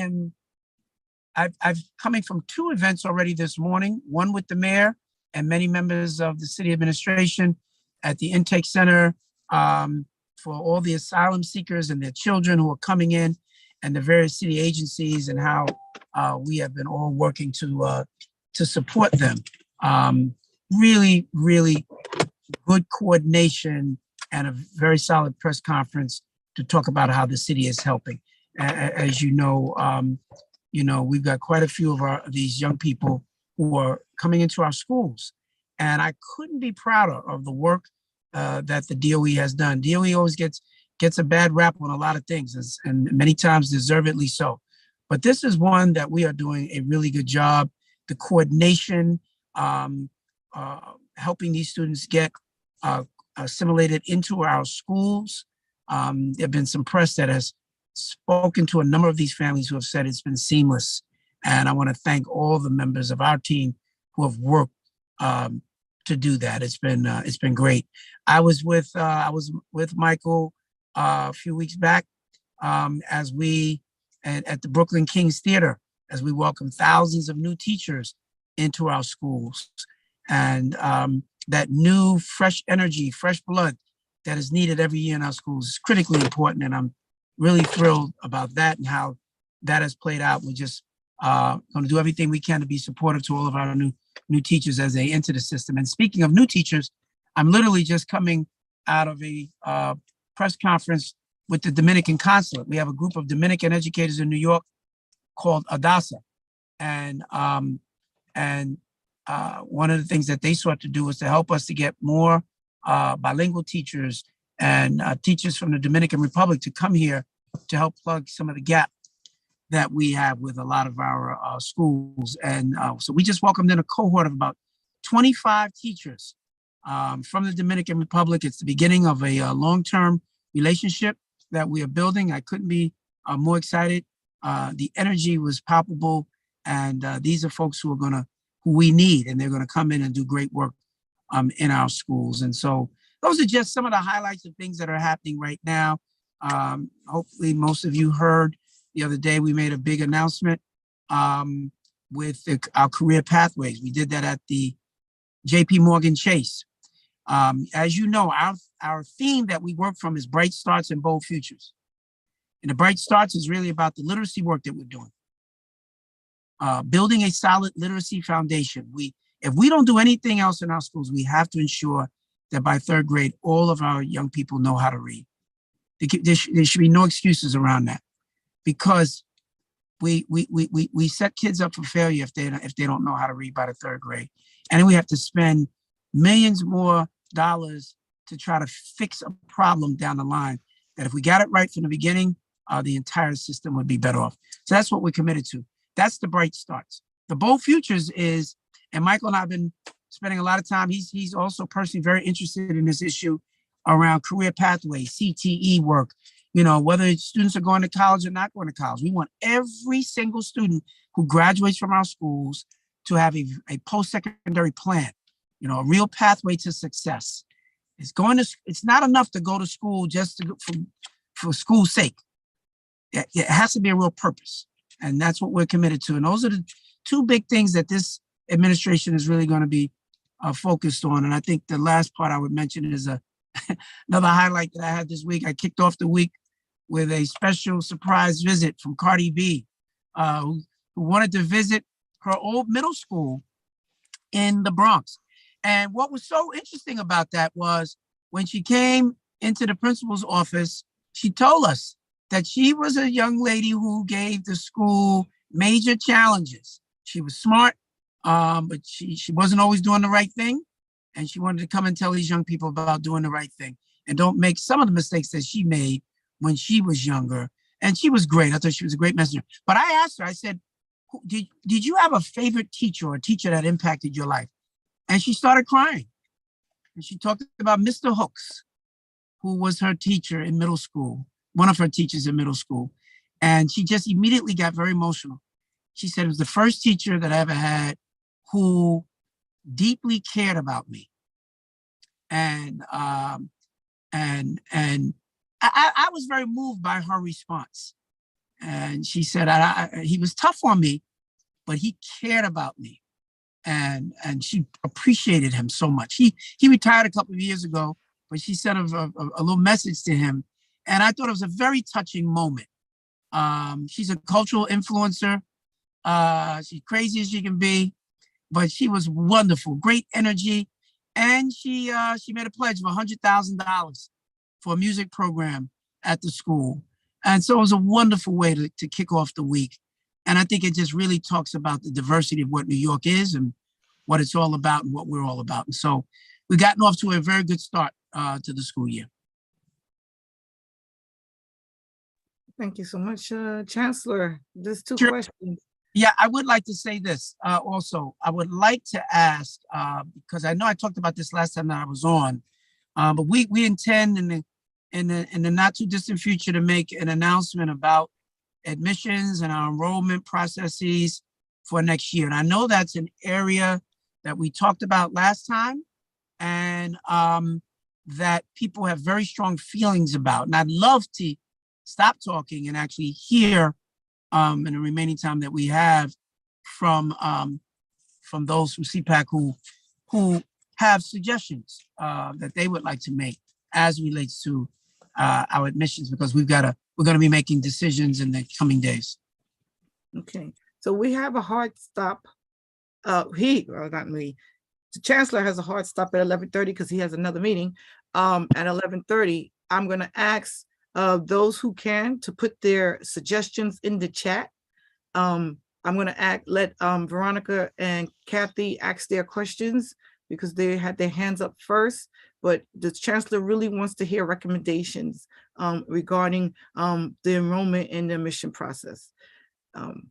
So we can have an engagement conversation on that. That was our theme for this month. So Veronica, District 17, you're first. Thank you so much. Good morning, Chancellor. My question basically is not on that topic. We're having an issue in terms of basically enrollment for kindergarten. I know we have got 2 classes and we had 10 kids on the waiting list and more are coming in, and we have to turn them away. And we were told that we could not have more than 2 classes, that we needed to send them out to other schools, but they have siblings in the school, and it becomes a problem now with siblings have to leave one school to go to another school to pick their kids up. And like the Phil's Academy have 6 kindergarten, and we only have 2 and had kids on the waiting list. How can we move forward in fixing that and have the siblings in the same school? That's a good point. Let me have somebody get back to you on that, because maybe there's something we can do, particularly in this individual case, particularly when there's another district that has more of those classes than you do. So if the numbers are very small, let's see what we can do. We always want to accommodate our parents as best we possibly can. Sometimes we have some very difficult constraints that we have to work within, but let me take a look at that, and I'll have somebody reach out to you today. Thank you so much. Thank you. So we have Kathy, District 26. Good morning, Chancellor. Great to have you on. We got off to an amazing start in District 26 under Superintendent Junta's lead. Beautiful start in schools. Kids are smiling, and things are happening very quickly. But there are some frustrations. There is great frustration about the substitute, I guess it's Gamma, which took over for Pupil Path and Scheduler. Chancellor, there's great problems with this system. It is really not operable to the standards that I know that you set forth. And it is really handcuffing both students, administrators, and teachers. For instance, there is no two-way messaging. Basic things are just not working, and it's really dragging things down. I'm asking Chancellor if you could please look into this and get things moving. And kick it into high gear. I know you are a perfectionist, and this is far from not even perfection. It's not even operable, really.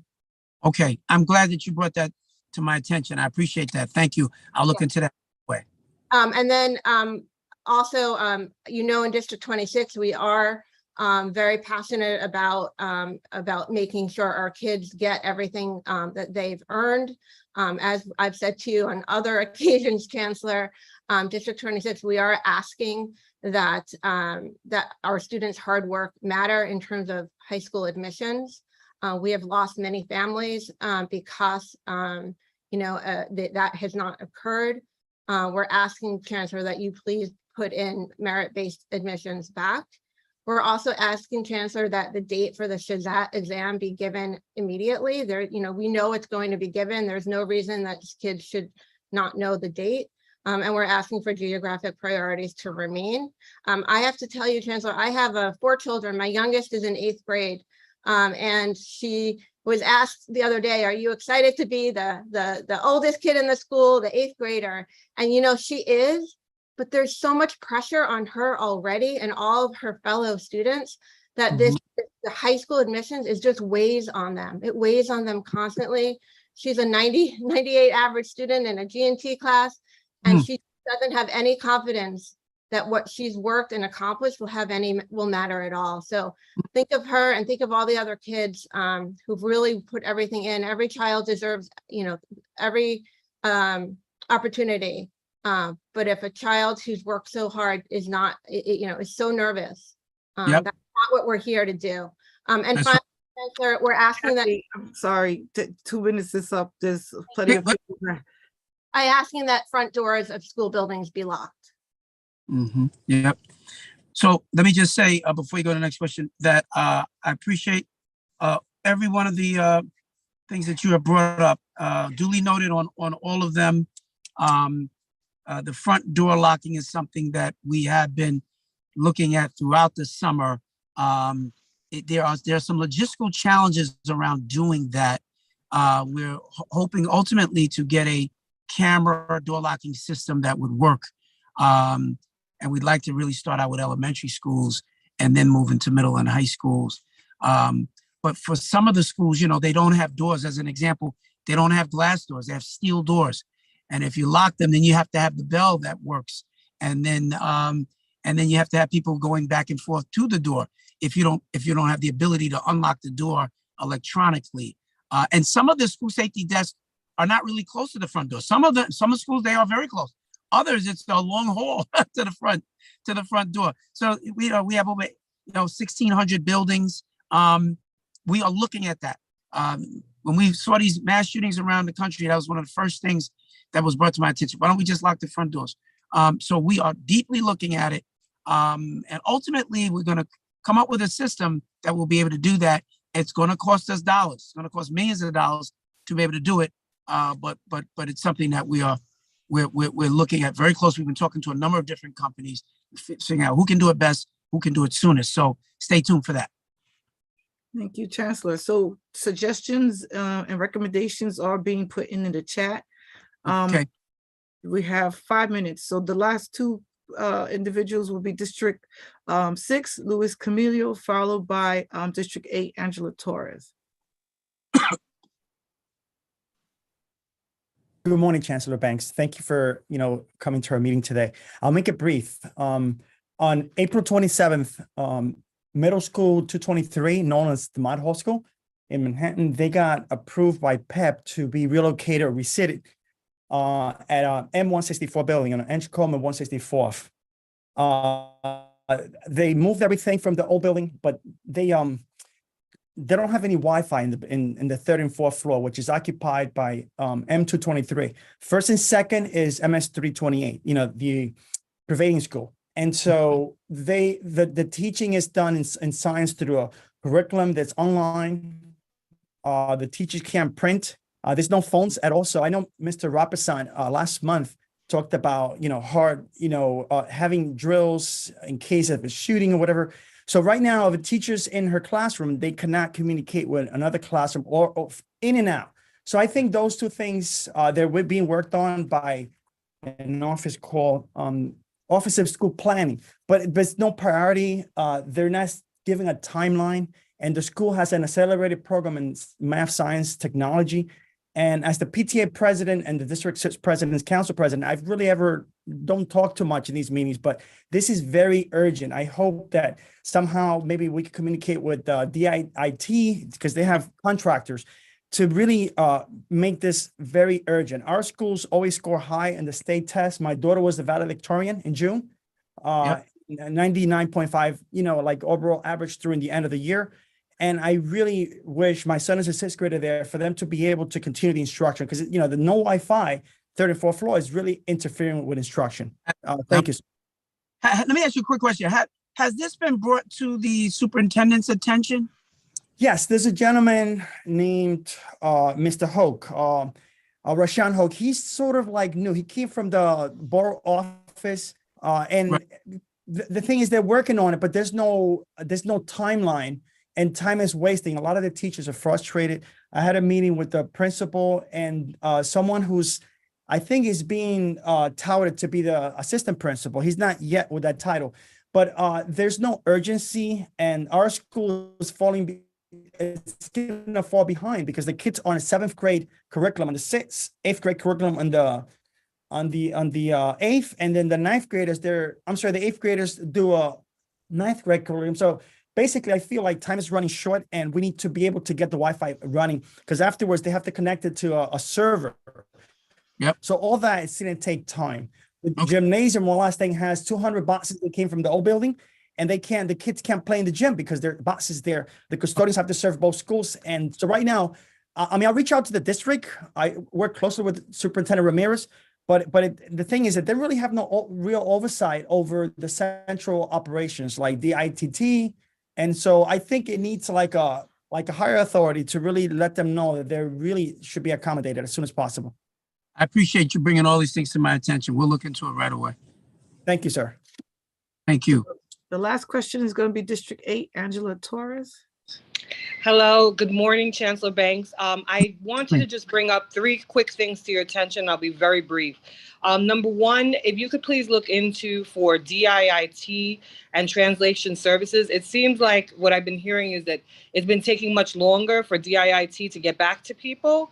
And we really want to make sure that that's a smooth process, especially for PAs and PTAs that are trying to have issues because their Zoom was reset and they need to be able to have that to be able to include more parent engagement, especially with your 4th pillar. And with translation services, we want to make sure that it's always in the language, but a lot of what we're hearing is that sometimes translation services, a meeting might be coming up Tuesday and today's Friday and you still don't even know whether that's going to be happening. You still don't even know if the translation service is going to be provided. Lastly, school safety agents. I've been hearing from schools that the amount of school safety agents in their school are less. And I know that we had a whole brand new class of school safety agents that were graduated. Where are they? And what can we do to be able to make sure that we have, at least the amount of school safety agents we had before, or more if that's what the school requires based on safety issues. So I just wanted to bring that to your attention. I wanted to be quick because I know you have a hard stop. Thank you. Yeah, I appreciate all of these. I've been duly noted. I'm here with a couple of members from my team as well. And I know paying particular attention. There's an issue with the translation of vendor, and we're aware of that. We're following up to try to improve service on this. So we've got it. I appreciate it. Trying to move as quickly as we can on that. The school safety issue, we hear from so many schools that are looking and needing more agents in their buildings. We just put almost 200 into the schools. We've got another 250 who are in training, who just began their training now. And they'll be out in a few months to be ready to be deployed. And we'll have another group coming in behind there as well. I will tell you this, as I get ready to go on the admissions thing, it runs the gamut. It runs the gamut even on a call like this between who would say, we want in all screens, and others who say, we need the screen. We want the geographic priority. We want, so even on some of the suggestions that are coming in now, they are complete opposite ends of the spectrum. And so when decisions are made, one group is happy, another group thinks it's the worst thing that's ever happened. My job is to try to listen to what everybody is saying and ultimately make the decision that the mayor and I feel is the best decision for the system. When I came in last time in January, I didn't have much in the way of time to do this, but we've had time, and our time has been used by listening to our parents and our families across the city. And so you'll be hearing from us in very short order.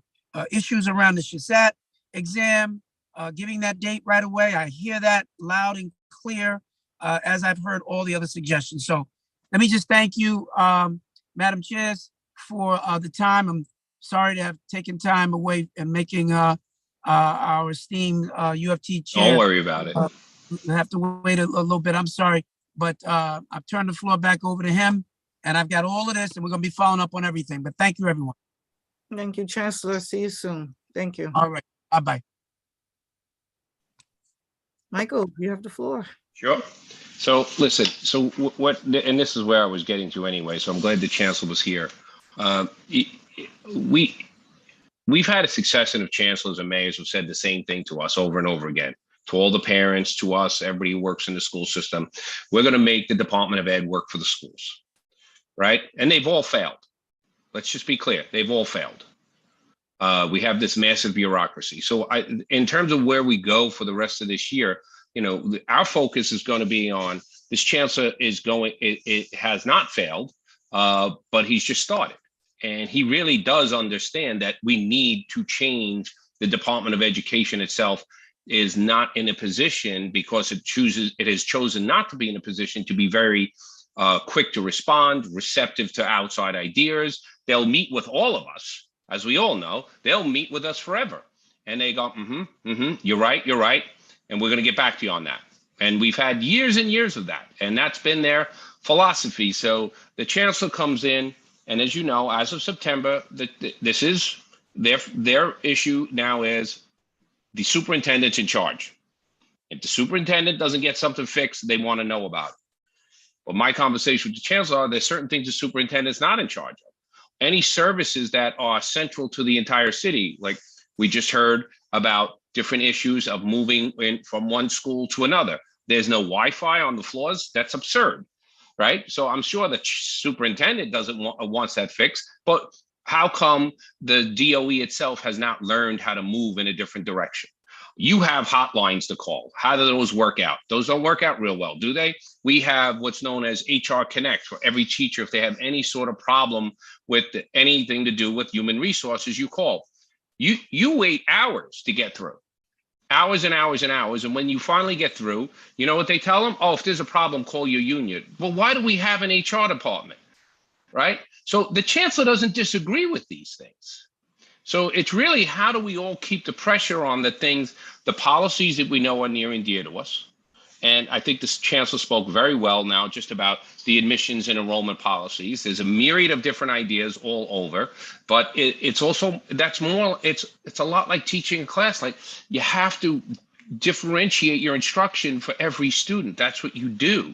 You know, there might be a big lesson plan, but you know how to talk to each student differently. You know where their strengths and weaknesses are. How do we make these policies work when it's never going to be a policy that says this person's opinion gets everything and somebody else's opinion gets nothing? That's not the way to run this. And it's actually a way that we can really not give every child a fair shot. And that's always the goal, is to what can we do that every child has an opportunity, gets all the opportunities they should be able to have access to. And that's really a difficult challenge, but it's one that we are always striving to do. But the frustration really is with the bureaucracy overall. And I think that's, you know, there is an opportunity this year to really push at that.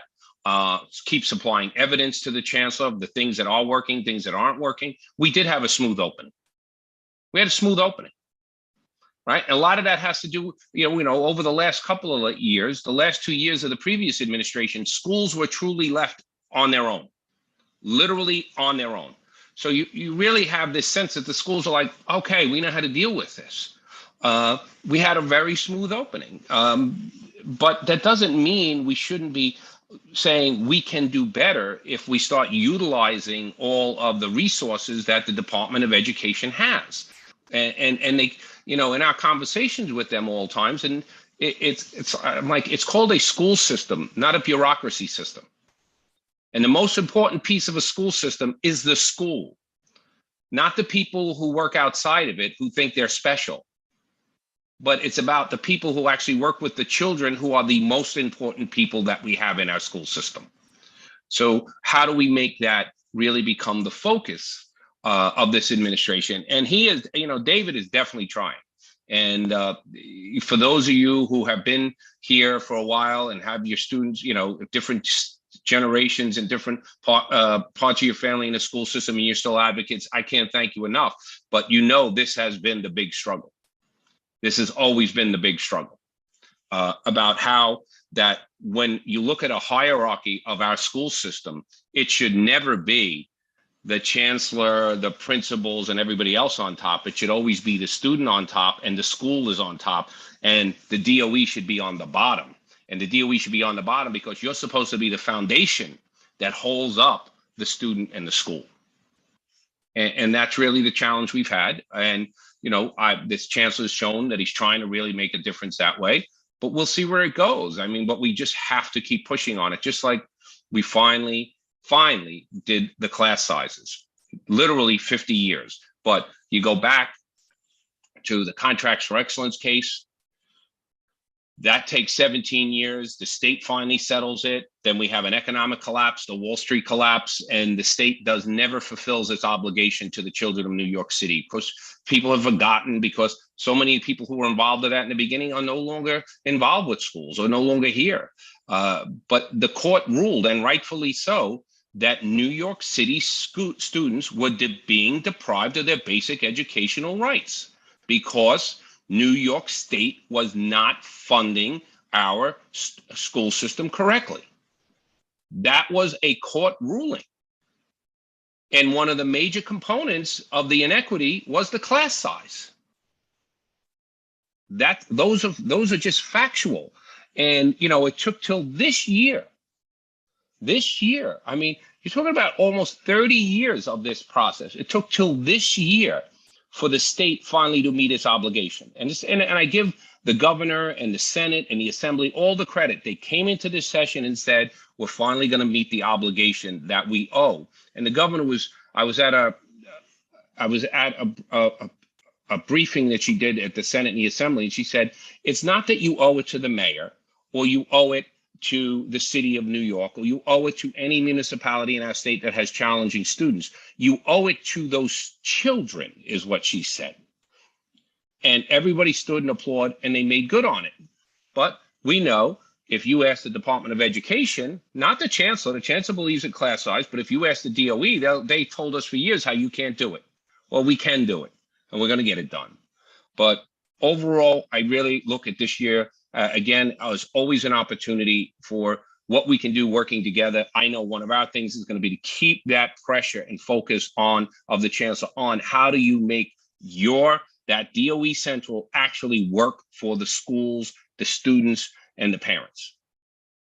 I take him at his word. I believe him. But I also know that between his word and the actual students, there's this big behemoth that thinks they're the most important piece, and they're not. And that's really where we're going to focus a lot of our energy, as well as on the projects. You know, we're going to do our borough-based projects on what we think is really important, and we'll constantly stay in touch throughout this school year. Okay, but I think we should take, if it's okay, if you want time. I don't know what the agenda is. I know we're a little out of whack right now. We're good. We're like back on schedule. So thank you so much. There is a question for you. Sure. Two. Leonard Silverman has his hands up. Leonard, you have the floor. Sure. Thank you, President Mulgrew. So look, I heard you speak before. You said in your remarks just a few minutes ago, I think before the chancellor, that a lot of these things, but specifically with regard to the new class size law that is now law that's been passed, that it's up to the DOE to figure it out. But I have three areas of concern. First, I'm wondering where the money is going to come for this, the funding. The second area of concern is you talked about space, and I heard you say we're talking about building more schools. That's a process that can take 5-10 years if the funding can even materialize. We have a lot of schools, even in District 2, my district, that are already over capacity, and there are large numbers of districts with schools over capacity. And that's even despite the fact that we've lost a large number of our students. And then also, I was wondering the teachers that are going to be hired. We're going to need new teachers for these spots, and I understand it's phased in over a certain amount of time. But are you anticipating getting student teachers, new teachers, experienced teachers? Again, one of the concerns that we have is that you're going to dilute the quality, because there are a lot of districts where the people are concerned about the quality of the teachers already. And now you're going to take experienced teachers. You might have a situation where you have a class with an experienced teacher. Now we're going to have a new class with a student teacher, somebody who just started teaching. So it's the space, it's the funding, it's the quality. These are issues. And finally, to get this in under 2 minutes, it's the effect of these programs on other programs such as accelerated learning, gifted and talented programs, the effect of them on when you don't have the funding now and you don't have the resources. So I'm in favor of smaller class size. I think it's great, but again, we have to face the practical realities. But how do you implement that without compromising space, without being unrealistic about let's build new schools, like as if we can make that happen tomorrow? I mean, I remember visiting one of the schools that my son attended. The teacher was teaching something in a closet. So, and I know we have a little more space now, but so these are my concerns. Can you address those, please? Yes. First on the funding. The funding is what I just presented was the state finally met its obligation this year and has sent to the city an additional $1 billion. Okay, that $1 billion continues to come and it actually goes up every year. That's the additional funding that the city was not counting on. That is the money. This is what, the mayor kept saying, we can't afford it. I was like, the money's already been sent. The state would not have did not pass the law. They had to see everything that was in place and say, oh, so we now have the money in place to reduce the class sizes. The reason we were that they felt strongly to pass the law is because their biggest fear was, because we have a lot of evidence of this, is that the Department of Education would never reduce class sizes. Because we've had years when we were receiving portions of Contract for Excellence money, foundation aid, which is what we now call it, where it was supposed to be used for class size reduction and it was not done. So that is why the law was passed, because the state is supplying us with the money. They just want to make sure that it's being used for class size. In terms of space itself, we ran all of the models off of our enrollment and we supplied them to the entire legislature of New York State. We supplied them to the city of New York. We supplied them to the Department of Education. In last year's capital plan, we already had enough money to fulfill the obligation for all class size reduction. But it would require the Department of Ed and the city then to make sure that the space that they were creating is in the right space, is in the right place, okay? So this is really messing up what has been done traditionally in the city. But I would always argue with anyone that how you were creating school seats, building new schools, annexes, repurposing, however you did it, it was never done based off of the need from the community. It was really done through a political process. And now we have a different way of doing it. You brought up gifted and talented, accelerated learning programs. If there's a large number of students in a school or a district where you cannot fulfill that need, now you have to create more seats so that children who do qualify for those programs can get into them. See, that's the difference here. Now we're going to this law forces the Department of Ed to listen based off of the needs of the children and the community, not based off of politics. In terms of the last one, we are facing, and let me finish it all the way through. We are starting to see what we see across the country. I do a lot of work in the summer in all the rest of the country as a national vice president. Teacher shortage is real. It is actually becoming now more real inside of New York City. Well, then how does reducing class size help us? Because we're not going to be able to recruit with the class sizes we have. It's really that simple. All this law does for us is it puts us at the same class size level as the rest of the state. The same class size level as the rest of the state. So we're just now our children are going to get the same classroom setting as the children in the rest of the state now have. In terms of quality, this is where we are now pushing very heavily. The state education department, we're all in conversations. Higher ed's going to need to change. How we prepare teachers to teach is not relevant to what we're doing in the classroom anymore. We need people who are in colleges or in education schools. We need to give them more time, not 5 months sitting in the back of a classroom watching a teacher teach. We need them to be in schools for at least 2 years working. And we have the evidence that shows that's how you produce high quality teachers, not just having them sit in the back of a classroom or maybe teach one class for 5 months and then say you're ready to teach. So all of these things are in consideration. Your first 2 points, those have already been taken care of. Now it's up to the city and the Department of Ed, who does not like this because it requires work on their behalf. But the work that we're asking them to do is actually based off of the needs of the children and the community. Michael, we got immigrant kids coming in that are also taking resources too. I'm not saying there's anything wrong with that, but with the funding has to go for them as well. So I'm just saying. No, I was in Washington, D.C. for the last 2 days, and it really is a combination of the fact that that the federal government has to intervene here, because what is happening just on a basic economic level, right?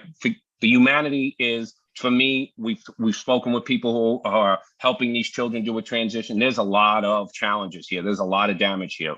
Let's not sugarcoat that, okay? But at the same time, we have to bring this down into brass tacks of what is going on. There are states in our country sending challenging people to other states so they do not have to bear the tax liability. So that's where the federal government must intervene.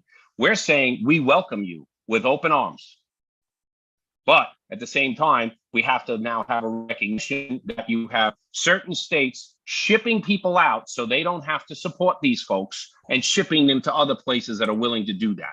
And that's really now a major conversation at the federal level in Washington, D.C., because this is really getting out of control because we're first and foremost, we're about humanity. Thank you. And we have this good, you have one more question. It's going to be District 13, Ben Green. Hello. Good morning, Michael. I have several questions. It's basically, it might be an answer to some of the questions my colleague had. One, is there any programs that that the UFT has to accelerate the paraprofessionals to become a teacher? Because when we start talking about effectiveness, effective teachers, we got paras that got something like maybe 20 some odd years in the system, being in there, and some of them are just actually assistant teachers in a way, but they just, the title is paraprofessional, that they can get up there and teach a classroom.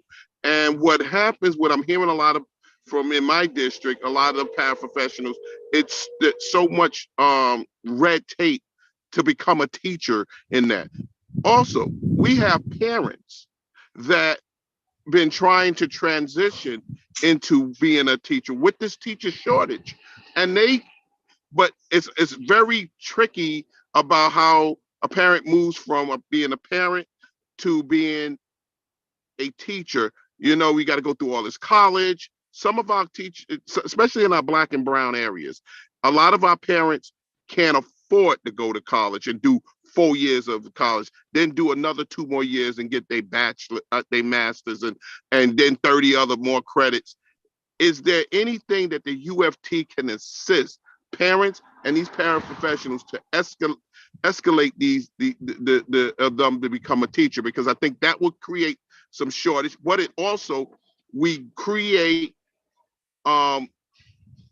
community-based teachers that are living in the community, know what what our students and our schools need, versus we always got to go outside the state or outside New York City to get quality teachers. Yeah, can you elaborate on yes. that? Yeah, I can elaborate on both because I'm, you know, at the same time, they made an announcement today about 25 teachers from the Dominican Republic, which is great, except that it'd be much easier just to have Spanish speaking teachers and parents who have college degrees transition into teaching, right? Which we do have. The state gives a flexibility to do that. And that's where we need to concentrate.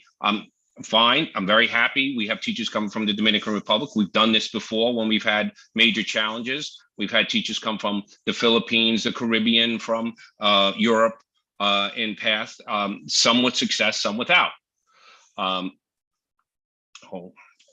So for us, the issue is that if you have things already at your disposal, things you're talking about, yes, we have a track for paraprofessionals to come into teaching. And we can show the data that paraprofessionals who have lots of experience inside of classrooms and schools, when they become teachers, they're really very, very good teachers, right? So we have that data. So but what we're facing with the paraprofessionals at this point is they see what a teacher goes through every day. And this is about policies more at the Department of Ed. And they're like, I don't want to do that. They said, because so much of it is this crazy paperwork that they now have us all doing. It's insane amount of paperwork. And the teachers are okay with paperwork as long as it's relevant to what they're doing. But so much of it is not relevant to what we're doing. And that's a major problem in the teaching profession here in New York City, but it's also across the country. Because the federal government, the state governments, and all of this craziness that every time something new comes out, somebody wants a bunch of paperwork around it. But the paras we are transitioning paras into the teaching profession. Parents who want to do it, again, if they have a college degree, there are programs that can allow us to put them through what's known as transitional certificates, which means they don't have to do all of the education that somebody who went through school to become a teacher, they do have to go through a number of pedagogical classes, but we can get them those classes online. And it's not a lot. So those things are all there. And perhaps at the next meeting, we can, if you want, I can have our folks who do this work actually, and if a district or somebody wants to partner, we'll be more than happy to do it, especially on anyone who speaks another language. Because unlike most school systems, nobody has what we have in New York City. And I'm not just talking about the size, I'm talking about the number of languages. Nobody has this. The majority of school systems, if there is another language, it's usually 1 or 2 or 3 or 4. They don't have 33 or 40. We have 27, 20, 25 in one school. We've had 8 or 9 different languages in one classroom. So New York City needs to lead the way on how you deal with multilingual learners, because we have more of it and more challenges with it than anyone else. And we need to just grasp that and take a hold of it and stop trying to look for somebody else who has the answers, because nobody has the answers to what we're facing on this. The answers will be inside of the classroom as long as we have folks who understand these children and who understand both their cultures as well as the languages that they speak. So thank you. Thank you. Thank you. Michael, it's always a pleasure. Thank you for being a true partner with us and your organization. Thank you for being flexible and collaborative with us. As to, every time we come on, the schedule, it gets all out of whack. So we appreciate that. It's okay. It's New York City. We're used to dealing with anything at this point. So Nicholas is here. So if anybody has any further questions, Nicholas will bring it back to you. Bye-bye, everybody. All right. So thank you so much. Thank you. So at this time, I know that I'm gonna introduce the director of the UFT for the Parent and Community Liaison. But before we do that, we did skip face updates, and Jesse Mojica and Dr. Melinda has been waiting very patiently. So we're gonna hear from face updates, and then we'll come back to the UFT. Thank you so much, Shirley, and good morning, everyone. Just a couple of quick updates. One is, I know that there was a question earlier in the meeting about proof of vaccination and whether or not that's during the school term, and what about after school programs.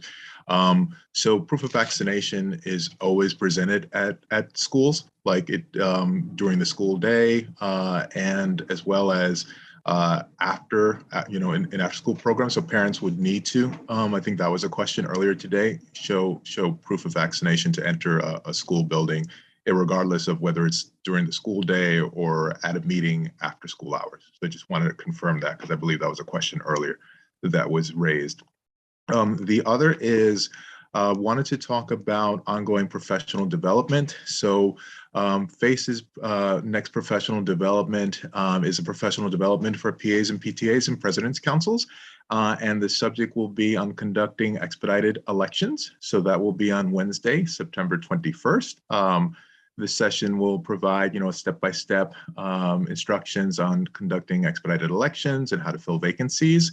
So we will share that information with all. It will be done virtually via Zoom. But once again, the next topic of our professional development will be specifically for PAs and PTAs and president's councils on conducting expedited elections. And we'll, after the conclusion of my remarks, I'll share that information in the chat. Or I know that some of my colleagues here from FACE are here as well on the call. So if you can do that as well, share that information on the chat. Earlier, when the Chancellor was speaking, he mentioned a new teacher event at the King's Theater. Wanted to share with everyone that FACE was a part of that new teacher event. There were about 2,000 new teachers at the event, and Dr. Melendez led a conversation on parent engagement, and there was a panel of members of FACE that spoke, not as FACE, but spoke as parents about their personal experiences in the school system with their children. I participated in that event and shared my experiences with my son, Adam, as he was going through the school system in special education and the absolute need for the school system and parents to be in partnership. So that was led by Dr. Melendez earlier this month. And once again, just our ongoing commitment to be in many different spaces to, emphasize the importance of focus on parents and collaboration with parents. We spoke about earlier before, but I just wanted to also, continue to extend my thank yous, our thank yous, Dr. Melendez and I thank yous to the Cpac Executive Board for their participation with the Office of Post-Secondary Readiness and your feedback and your suggestions and your shaping of the Future Ready NYC Career Readiness and Modern Youth Apprenticeship Program, as well as the launching of that initiative and the feedback that you've given and the Future Ready NYC. We really wanted to thank all of the members of the executive board for your input on that in April, and also your input on that recently in our recent conversations. As was mentioned, this was recently launched, and Future Ready NYC. One of these Pathways pilot programs give participating New York City public high school students access to career exploration in high growth fields. And Shirley had mentioned this before in her remarks, but just wanted to reemphasize this school year alone, more than 30 high schools will participate in the program and reaching approximately 5,000 students. Also, and I know that I want to be quick because I know that there may be questions, but I also want to mention that there will also be we have ongoing professional developments for our family leadership coordinators and family support coordinators. We have been conducting them since August, and just want to mention that upcoming PDs for FSCs and FLCs, we're also having one on September 21st, and that will be focused on zoning, school utilization, and the capital plan. One September 28th, which will be a review of mandated public hearings, presentations at CEC meetings. And on October 5th, we'll have one focused on financial policies. And lastly, just want to conclude with, we're also in preparation for our Chancellor's Town Halls that will be beginning this year in October. I know that we are finalizing dates and locations because, as was mentioned before, open meetings law, the extension has expired, and now those meetings for CECs are in person. So we are starting to organize our Chancellor's Town Halls with our councils coming up, and I believe that the first one will be in October, I believe October 17th. The Citywide Council on District 75 has agreed to host the first Chancellor's Town Hall on the 17th, and we are determining what location and kind of confirming those details with the council. But I just wanted to publicly thank the council for their willingness to host a town hall and for being the first town hall of this year. And we will be having, subsequent to that town hall, having 17 more throughout the course of the year in a variety of different districts that we did not have town halls in the previous school academic year. So with that said, those are just some quick updates. I know that I want to be respectful of time and give an opportunity if there are any questions, as always, but I really thank the members of the council once again for your advocacy, your partnership. Always a pleasure to work with all of you, and appreciate all that you do on behalf of our students and families. So at this point in time, would be happy to take any questions that anyone has. Jesse, this is from YouTube, but I'm pretty sure a lot of it's going on in a lot of schools. So a comment says that a lot of the school safety or security say they don't have to ask parents if they are vaccinated before they come into the school. Then we would like to know, how does that work? So as far as the CDC guidance, proof of vaccination needs to be presented. So as a parent is entering the school, that information needs to be provided. That's what we understand. As was said before, like there isn't a distinction between during school hours and after school hours. It is about the school building. So that information needs to be provided to be allowed entry into a school building. Thank you. I don't see any hands up. So Jesse, we're gonna thank you because we're already at 12. We're going to go to the return back to UFT. Anybody else have any other questions, please put it in the chat and we'll forward to Face, or this might still be on the platform. They can answer it in the chat. So at this time, I would like to give you from UFT, Mr. Nicholas Cruz. You have the floor.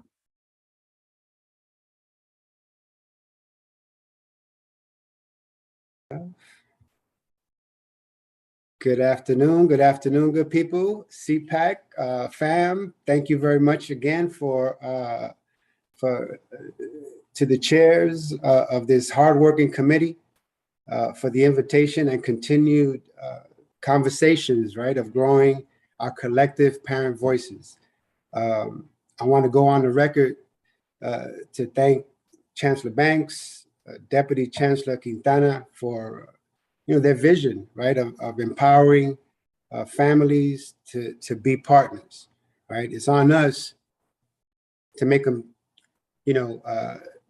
continue that vision, right? And on behalf of the UFT, we want to extend, that partnership, and it's flourished since being invited to the Cpacs and understanding more of, the needs of our parents. My name is Nicholas Cruz. I'm the director of the UFT's Community and Parent Engagement Department. And in a few, you'll meet the rest of the team that patrols, works, engages in the other boroughs. But I'm also the director of our anti-bullying program, BRAVE, building respect, acceptance, and voice through education. And throughout this meeting here, I've heard a few calls, right, for more resources in those areas. And I'd like to put the website where you can get resources, right? Talk to folks. There's counselors available in confidence, confidentialities. So you can speak to someone, have your students reach out to your schools, and this is another resource that we can provide for families, and I'd like to just have folks take advantage of that. Before I step off and leave it to the chair, we have our annual college fair, October 21st, is in person. By way of this body, I'll send invites, links. It's all free, open to all of the kids in the public school system. So just please come on out, share some resources, get a table if you want to, right? We can provide that, and just trying to get back into in-person world. And this is going to be a great thing. So it's October 21st, is a Friday. We're in conversations with the Transportation of OPT. I think I saw that as well. They're providing bus services for the students to come and interview the over 100 colleges that'll be in attendance. All right. So thank you again, and again appreciate this invitations to continue to connect. Thank you. Thank you, Nicholas. So we're going to start with Delcy Rodriguez. She will tell us what borough she represents for the Parent and Community Liaison. Good morning. Thank you, President Orban. Thank you, Cpac. My name is Delcy Rodriguez, and I am the UFT Parent and Community Liaison for the Borough of Queens. Want to tell you about exciting news. I'm going to put my email in the chat. If you wish to join the Queens Parent Committee, that is available. We're having our annual Queens Parent Conference, bevy of information to share, all free of charge. please send me your email. Of course, we're still fighting for our budget money. Of course, our BRAVE program, which is also free of charge to everyone who needs it, as well as ongoing opportunities, workshops within the office. Please contact me here at your service. Thank you for the time. Thank you, Delcy. I thought I saw Tessa. I'm here. Good morning, Cpac, and thank you, co-chairs, for having us this morning. It was such a pleasure to be able to spend some time with you this morning, see familiar faces, and to meet some new ones. So I am Tessa Wilson, the Brooklyn Parent and Community Liaison, and I would like to welcome you to join me with my Brooklyn Parent Committee. We're trying to build and get some new faces. I'll share my information in the chat. We've got some very exciting things coming up for Brooklyn. Brooklyn in the house, right? We're going to do a first book. For those of you who are familiar, we're going to be doing a first book event in Brooklyn. It's going to be the first one held in District 14. And if you'd be so kind as to reach out to me, we're going to be giving away books and doing a resource fair November 5th. That's the first Saturday in November. Again, I'll share my information so you can reach out to me. We're going to also have parents walk with us on the Coney Island Boardwalk for the breast cancer walk. We're going to have Team Brooklyn Parent Power. And I look forward to having you join me for a good cause where we raise money for breast cancer. And last but definitely not least, I'd like to invite all my parent leaders. I'm talking about my PTAs, my president's councils, as well as CECs, where we can have an intimate conversation with our Brooklyn Borough Rep, Elizabeth Perez, and Michael Mulgrew. So at some point, we'll be hosting a one-on-one for our parent leaders so that they can get the one-on-one information and conversation that we've had earlier, so you can hear answers directly from our president, Mr. Mulgrew. Thank you so much for your time. I look forward to having you join me. And again, my information will be in the chat. Have a wonderful, productive day, Cpac. Thanks again. Thank you, Tessa. Always wonderful to have you on here and that beautiful smile. Now we're going to turn it over to Maria. Good morning, Cpac. Thank you for inviting us to share the space with you today. My name is Marie Rodriguez, and I am the Parent and Community Liaison for Staten Island. That's right, Staten Island, the forgotten borough, but we're here and we're rocking and rolling. I'd like to share with you that my Staten Island Parent Conference will be Saturday, November 6th from 9 to 3 here at our brand new Staten Island Borough office. And while it is a Staten Island-based conference, all parents, caregivers are invited and welcome. So we look forward to having a bunch of different topics, everything from special education to the different nuances when transitioning through the different grades in a school. I've started working with Dulcie, my sister from another mother in Queens. We've put together a special, we're trying to put together a citywide special education parent committee. So if any of you are interested in participating in that, please email either Dulcie or myself, and we will include you on our meeting announcements and so on. In addition, if you'd like to be a part of the Staten Island Parent Committee, please email me and I will be sure to invite you. Right now, we're holding our committee meetings via Zoom, but subject to see how we move throughout the school year, depending on the people who are part of the committee. My contact information is in the chat. I am here to serve you. I look forward to working with you. Hi, Melissa. It has been a long time since I've seen your beautiful face. And it's great to see everybody, and I look forward to seeing you all soon. Thank you and stay well. Thank you so much, Maria. And we don't forget about Staten Island. We're really happy to see you and have you here this morning as well. Nick, could you tell us what's going on with Manhattan and the Bronx, please?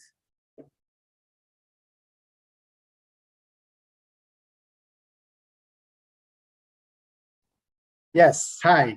So this, we are in a transitional stage with the Manhattan and the Bronx positions. But hopefully by the end of this week or next week, we should have those positions filled, and with a parent conference to follow, right? With dates and details to follow. Once we have a solidified person to take care of that of those parent conference details. But for right now, what's that? TBD, to be determined or to be dated. But we'll have those dates for you shortly. Thank you so much. Thank you for being here again. Thank you for your partnership. you. Let's give a clap to our partners, our stakeholder partners. Thank you so much. We're coming to conclusion of our Cpac meeting. We're going to ask for the members just to stay on for 2 minutes after we make a motion to adjourn the meeting. So at this time, Cpac members, who would like to make a motion for us to adjourn and In District 26? I second District 6. So District 26, Kathy Gotsky, and District 6, Louis Camille, thank you very much. Our meeting is adjourned. The time now is 12:14. Thank you so much, everyone, for joining us. That's including those who are on YouTube. And thank you. Have a great day. Enjoy the rest of the week, and happy school week. Happy back to school week, everyone. So just stay on for just a minute. Let me just end the live stream.